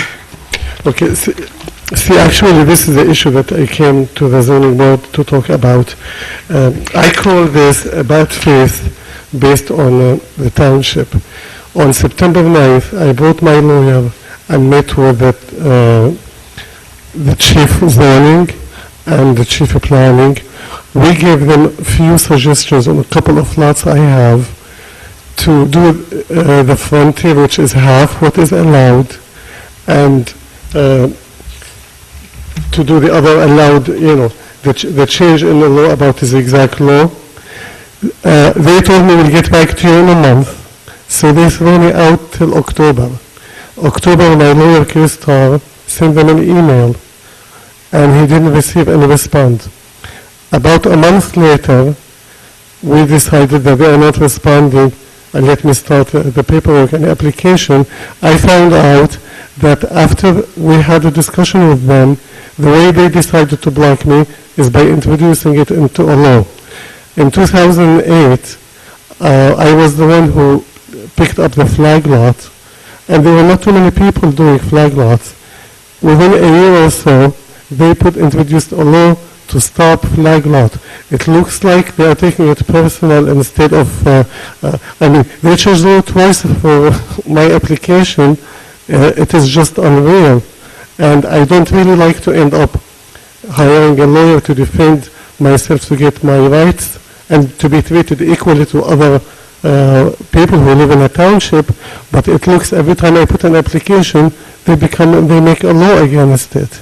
I already contacted editor in a newspaper to discuss the issue that they are introducing, because I think the people in the township who has a 42.5 front do not like to waste the value of their houses by becoming non-conforming.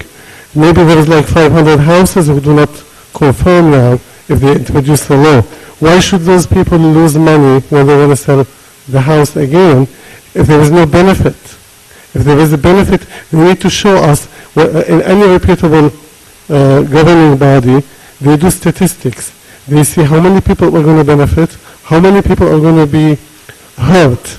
If they don't know, they hire an appraisal and see what's the impact.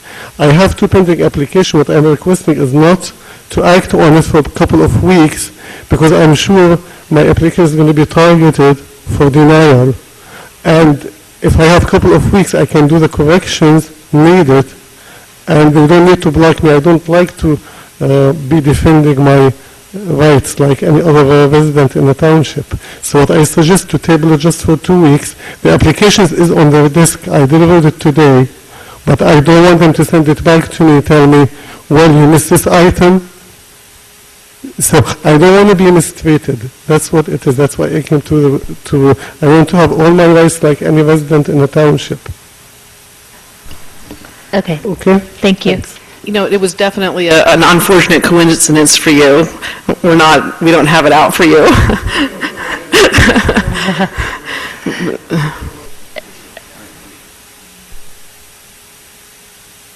Mary Cloman, Harris Road, can you hear me? Okay, could you please just clarify what this means? My understanding is that the frontage in the borough is 25 feet, whereas the frontage in the township, or for instance in the Jefferson Moore area, is considerably larger.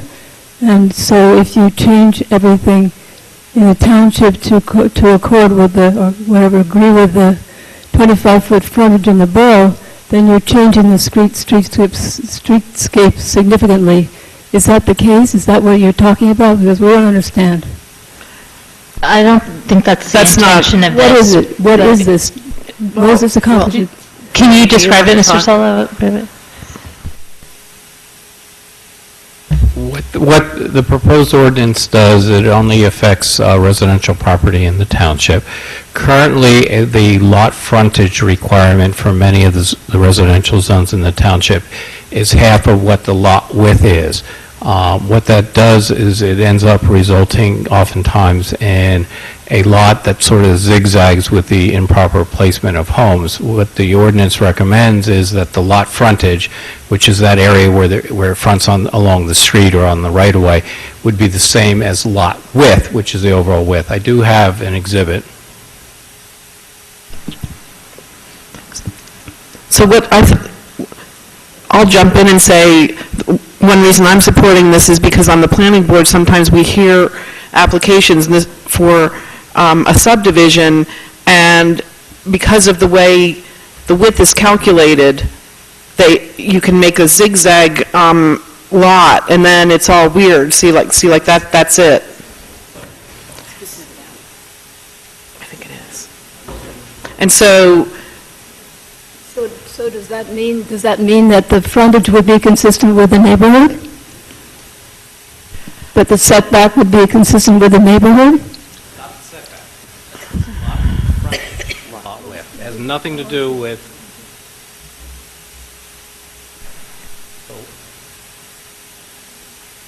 You don't need the mic.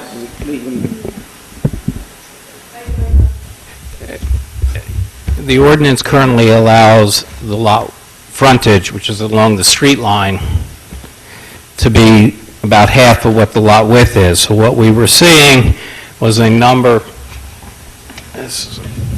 hopefully everybody can see that, of applications where you got very narrow frontage, and then the line zigzagged out so that they could then meet the lot width requirement to build a house, and then it narrows down again. Or in this case, they had more, it narrows down, and they place the home in the rear as opposed to with the streetscape. So that's what we were looking to avoid. It also has an impact on some of the flag lots where, because the lot frontage was so minimal, they weren't considered a flag lot. And what the ordinance does is try to address that as an issue, both in terms of the streetscape, because you can see that has nothing to do, or this configuration destroys the streetscape. So what we were trying to do is remove this, because this can occur as of right. There are no variances. The planning board has very little that it can say. And in the case here, this is the Valley Road example, we ended up with saying, let's go with 2 smaller lots, because that preserves at least the streetscape. There are issues, again, with the size of the house, but that's more a function of the FAR that we do allow. Is there anybody else who'd like to speak as part of public comment who hasn't spoken already? Okay, just in the sense that there's other people who want to speak too, that's the problem. I would caution you getting too much into the details of an application that's pending. Yeah, yeah. Dr. Hedaya has submitted an application today.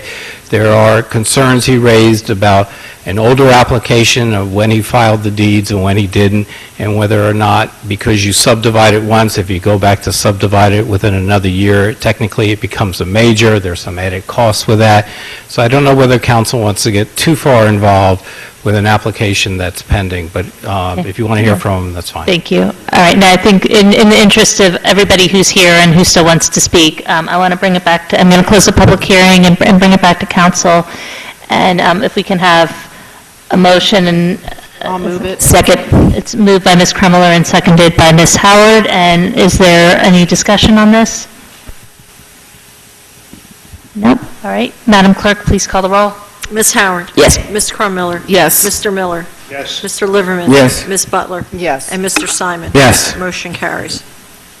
Okay, the ordinance passes. Next is an ordinance by the municipality of Princeton accepting a right-of-way dedication for the new round. Oh, wait, actually, I'm recusing myself on this one. I'm going to turn it over to Mr. Liverman. Mr. Miller. Mr. Miller.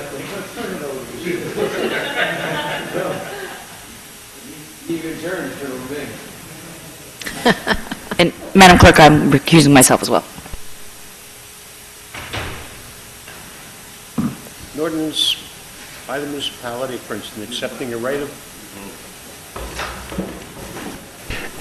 An ordinance by the municipality of Princeton accepting a right-of-way dedication for the new roundabout area located on Alexander Street at its intersection with the University Place. Open for public comment. Seeing none, I will close public comment and ask... I'll move it. Second. And I'm sorry. questions or comments from Oh, thank you. council? Nope. None. Madam Clerk, would you call the vote, please? Ms. Crummiller? Yes. Mr. Miller? Yes. Mr. Liverman? Yes. Ms. Butler? Yes. And Mr. Simon? Yes. Motion carries. Thank you.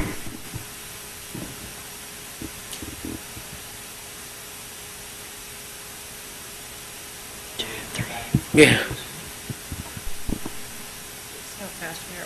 While they're coming back in, I'll read the title of the next ordinance. An ordinance by Princeton concerning amusements and legalized games of chance and amending the Code of the Borough of Princeton, New Jersey, 1974, and the Code of the Township of Princeton, New Jersey, 1968. So this was kind of interesting. I mean, it was one of these old ordinances that talked about bowling alleys. So we just got rid of it. We got rid of a lot of it. Okay, has it been moved yet? All right, we'll open up the public hearing for this ordinance. Seeing no one, we'll close the public hearing. And is there a motion? I'll roll the dice on that. Second. Very good. Is there a second? And seconded by Ms. Butler. Is there any further discussion? Madam Clerk, please call the roll. Ms. Howard? Yes.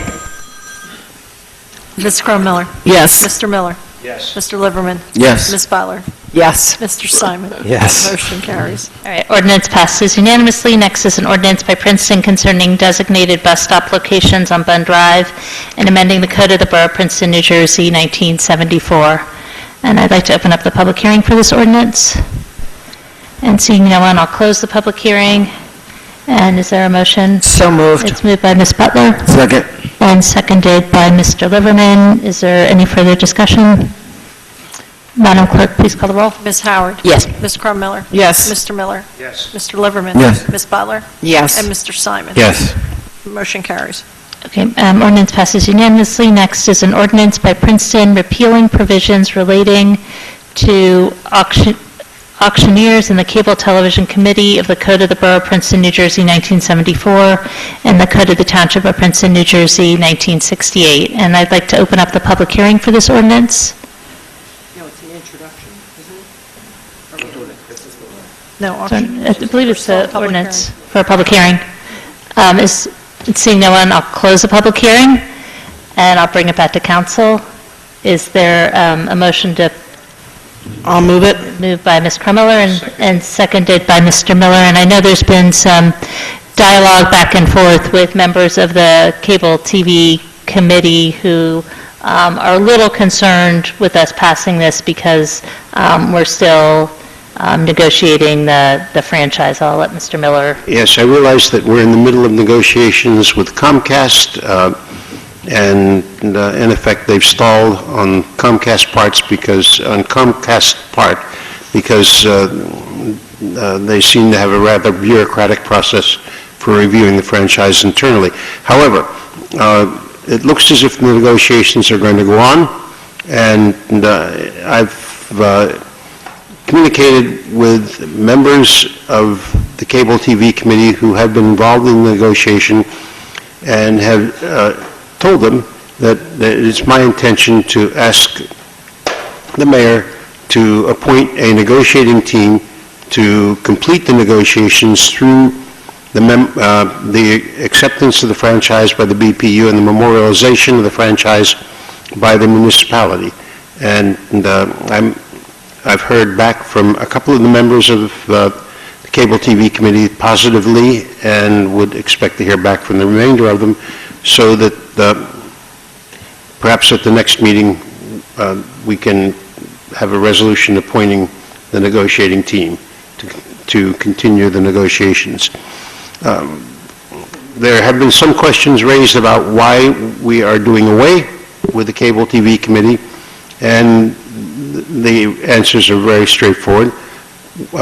Two reasons. One is the Cable TV Committee was brought into existence when the public education and governmental channels were operated by the municipality as a department of the municipality with a station manager recording to the former borough administrator, and the Cable TV Committee provided oversight on the use of funds provided for the operation of the public educational and governmental channels, primarily what was then TV 30 on the Patriot system and what became TV 30 on the Comcast system. Second reason being that the terms of the franchise now run about 15 years. The franchise that we're negotiating with Comcast will probably be a 15-year franchise, which means that the next effort at negotiating a franchise will probably begin 12 to 13 years after the new franchise is memorialized, hopefully sometime in 2016. And there is really not much to engage the Cable TV Committee until the work begins to negotiate a new franchise. Okay, thank you. Is there any further discussion? Yes, if I could just add to that, in both email and also at the PCTV board meeting, there was some further discussion of this. A couple of the issues raised. One is that the Cable TV Committee currently addresses certain service issues, and there was a question as to how those might be addressed if that committee no longer exists. And the other is that there had been some discussion on the board just in terms of brainstorming, given the information age, whether the Cable TV Committee should morph into something more addressing social media and the internet, et cetera. And so I think maybe Council President Miller and or I should reach out to the current members of the Cable TV Committee with regard to their concerns if we're going to pass this, and then report back in terms of any follow-up, and or have them here at another meeting. I know that at least one member who wanted to comment couldn't be here tonight. Well, should we table it till the 21st in consideration? I don't know whether the 21st is a better date for the people involved. But it sounds like maybe they're talking about a different committee, right? I mean, Well, it sounds like they feel like at least part of what they do we don't fully understand, and they're a little concerned that we're eliminating the committee without having that. And I can't really speak to that effectively. Council President Miller has been on that committee in the past, and I don't think he necessarily shares that concern, but I shouldn't really speak for you on that. right, I mean, because I've been on the committee also, and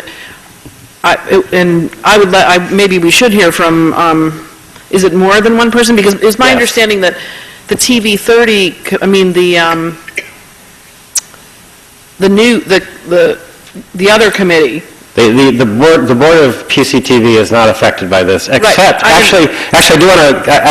need to amend that. It is affected by this because currently the Cable Committee appoints 3 members of that board. So those appointments, they are proposing to amend their bylaws to essentially have the municipality appoint those members to their board. And the other thing they're doing, just so people know, tendentially, is to also increase the size of the board to have 2 more members that are voted on by their membership, so that the size of the board could go up to 11. It's currently sized at 9, and it could stay there if they can't find board members, but they would also like to have the option to expand it, which would help with their fundraising goals, which we've encouraged. So maybe we should take. I would recommend tabling it just because I think that the introduction came as a surprise to some of them, and just in respect of our volunteers. Okay. So is there somebody going to move to table it till the 21st? I'll move. Or do we extend the public hearing? Now remind me how we do this. Right, you're not actually tabling it. What you're doing is you're just continuing the public hearing to the 21st. Okay, but let's vote on that so we have it in the minutes. Okay, so it was moved by Ms. Carmiller to move the public hearing, or extend the public hearing to the 21st, seconded by Mr. Liverman. All in favor? Aye. Any opposed? Okay, so the public hearing will be continued on the 21st. Next, we come to our ordinance introductions. The first one is an ordinance amending and supplementing Chapter 34 of the Code of the Borough of Princeton, New Jersey, 1974, concerning sewer connection fees for the municipality of Princeton. Mr. Huff, you've waited so long. Why don't you? I'd like to call this the David Goldfarb ordinance because David has been, he's been after us to do this. The sewer connection fee was last looked at and established in '98. And over the years, there's been discussion about it with the various governing bodies, the sewer operating committee. Bottom line is it has not been amended or adjusted in 16, 17 years. So as a result, staff, at the urging of David, who earlier in the year made this a goal of the Sewer Operating Committee, that we get this corrected, so to speak, or adjusted to take into account the various capital costs. And a lot of this is driven also by Stony Brook's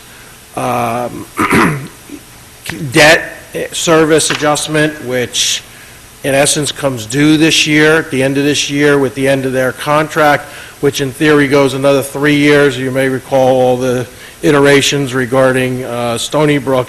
And so with him now on the committee at Stony Brook, he felt it was very important that we look at this and see if there's any adjustments that should be done. Well, staff, finance, Kathy Monzo and Sandy Webb have collected all the data with the help of Stony Brook, including all the information regarding capital projects, our capital projects, payments made, et cetera, over the last 16 years or so. And the bottom line is that the sewer connection fee, which is currently $15.65 per gallon, should be adjusted to a new number of $36.69 per gallon. If you look at that on a per bedroom basis, the current charge per bedroom is $1,173.75. The new charge will be $2,751.75. One of the other things that's sort of driven this in the last couple of years is David and several of us have watched some of the surrounding neighborhoods and their sewer charges change and increase. And I will tell you, this puts us in line with the most of our surrounding communities. Puts us from being in the very low end to probably right about where we should be. We're not the highest, we're not the lowest, but it certainly makes the adjustment is believable based on all the debt and everything that has occurred. So that's what's before you to be introduced, with the public hearing then being in 2 weeks, at which point I do believe David is going to come to make sure that this gets approved. Okay, thank you. So moved. Is there a motion to introduce by Ms. Butler? Is there a second? Second. All right. Is there seconded by Ms. Krummeler? Is there any discussion from council? And is there anybody from the public who'd like to comment on this? Madam Clerk, please call the roll. Ms. Howard? Yes. Ms. Crummiller? Yes. Mr. Miller? Yes. Mr. Liverman? Yes. Ms. Butler? Yes. And Mr. Simon? Yes. And the public hearing for this ordinance will be on December 21st, 2015. Next is an ordinance by Princeton concerning animal control and amending the Code of the Borough of Princeton, New Jersey, 1974, and the Code of the Township of Princeton, New Jersey, 1968. We're saving the best for last. Almost last. Is this the end? No. Oh, no. So thanks everybody for hearing this out, and it's been a long time coming.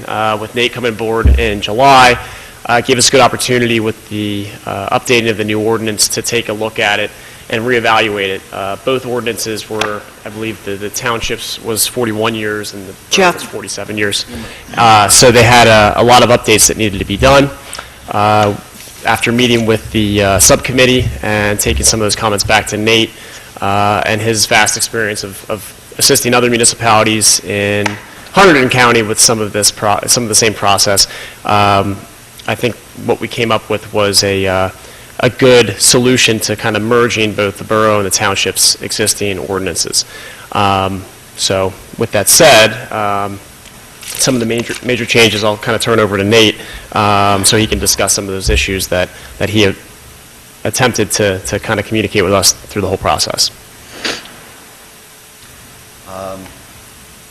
So just a few of the points that I thought were important to expand was that in today's day and age, people keep more than dogs at their houses. So I just wanted to expand to all domestic animals that might live in people's residences or in the community, so that, you know, for example, if they happened to have even cats or pigs or whatever animal they might have, that we could hold them accountable for what those animals do in our community. And I think that the expanded language in the ordinance allows that, and also expands the fines, because one of my personal philosophies is to make sure that the fine is potentially higher than the damage that they would cause, so we can use that as an encouragement for them to do the right thing and pay the resident back rather than give us the money and leave the resident that they harmed with nothing. So I think that also was addressed. And I just wanted to thank Ed Conan for all of his really hard work, because it took a lot of back and forth with him, but it's come a long way. So.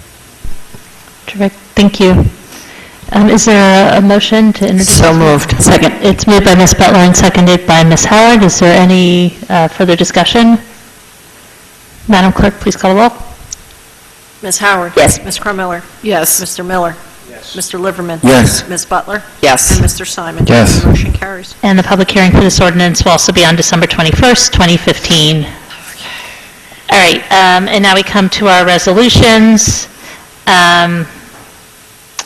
I think given the time, I might just ask if there's any of these that people want to discuss separately. We can go through them one by one, or if there's something that jumps out, we can pull that out. Otherwise, we can vote on it as a block. I'll move the block. Okay, it's moved by Ms. Butler and seconded by Ms. Crummiller. All in favor? Aye. Any opposed? Okay. And next we come to our consent agenda, which contains items of a routine nature that are passed by a single vote. Are there any items on the consent agenda that anybody would like removed from the consent agenda? Heather, do you, given this late hour, do you want to say anything about the legal bills? Maybe just important to note for anyone who's watching or here that as the legal committee, Joe and I monitor the legal bills, and we were comfortable with recommending that these be put on to be paid this month, that there has been a significant increase based on the affordable housing, the COA litigation. And so just know that I don't have the amount in front of me, but not surprising to anyone, given how much we've been talking about it. But, and it's not, we're not questioning the work that's needed to be done, but wanted folks to note that, that this has been, that this is an expense that's gone up. Oh, yeah. I mean, as you know, there's 2 municipalities in Mercer that have had to drop out of the process because of the expense. You couldn't afford it. No, just couldn't afford it. I mean, yeah, it's... But we submitted our plan today, correct? The matrices went in today. Thank you. So I'll move the consent agenda. Okay. Second. It's been moved by Ms. Butler and seconded by Ms. Crummiller. All in favor? Aye. Any opposed? Consent agenda passes unanimously. Is there a desire to go back into closed session? And if not, is there a motion to adjourn? Yes, so moved. Moved by Mr. Liverman. Is there a second to adjourn? Seconded by Ms. Butler. All in favor? Aye.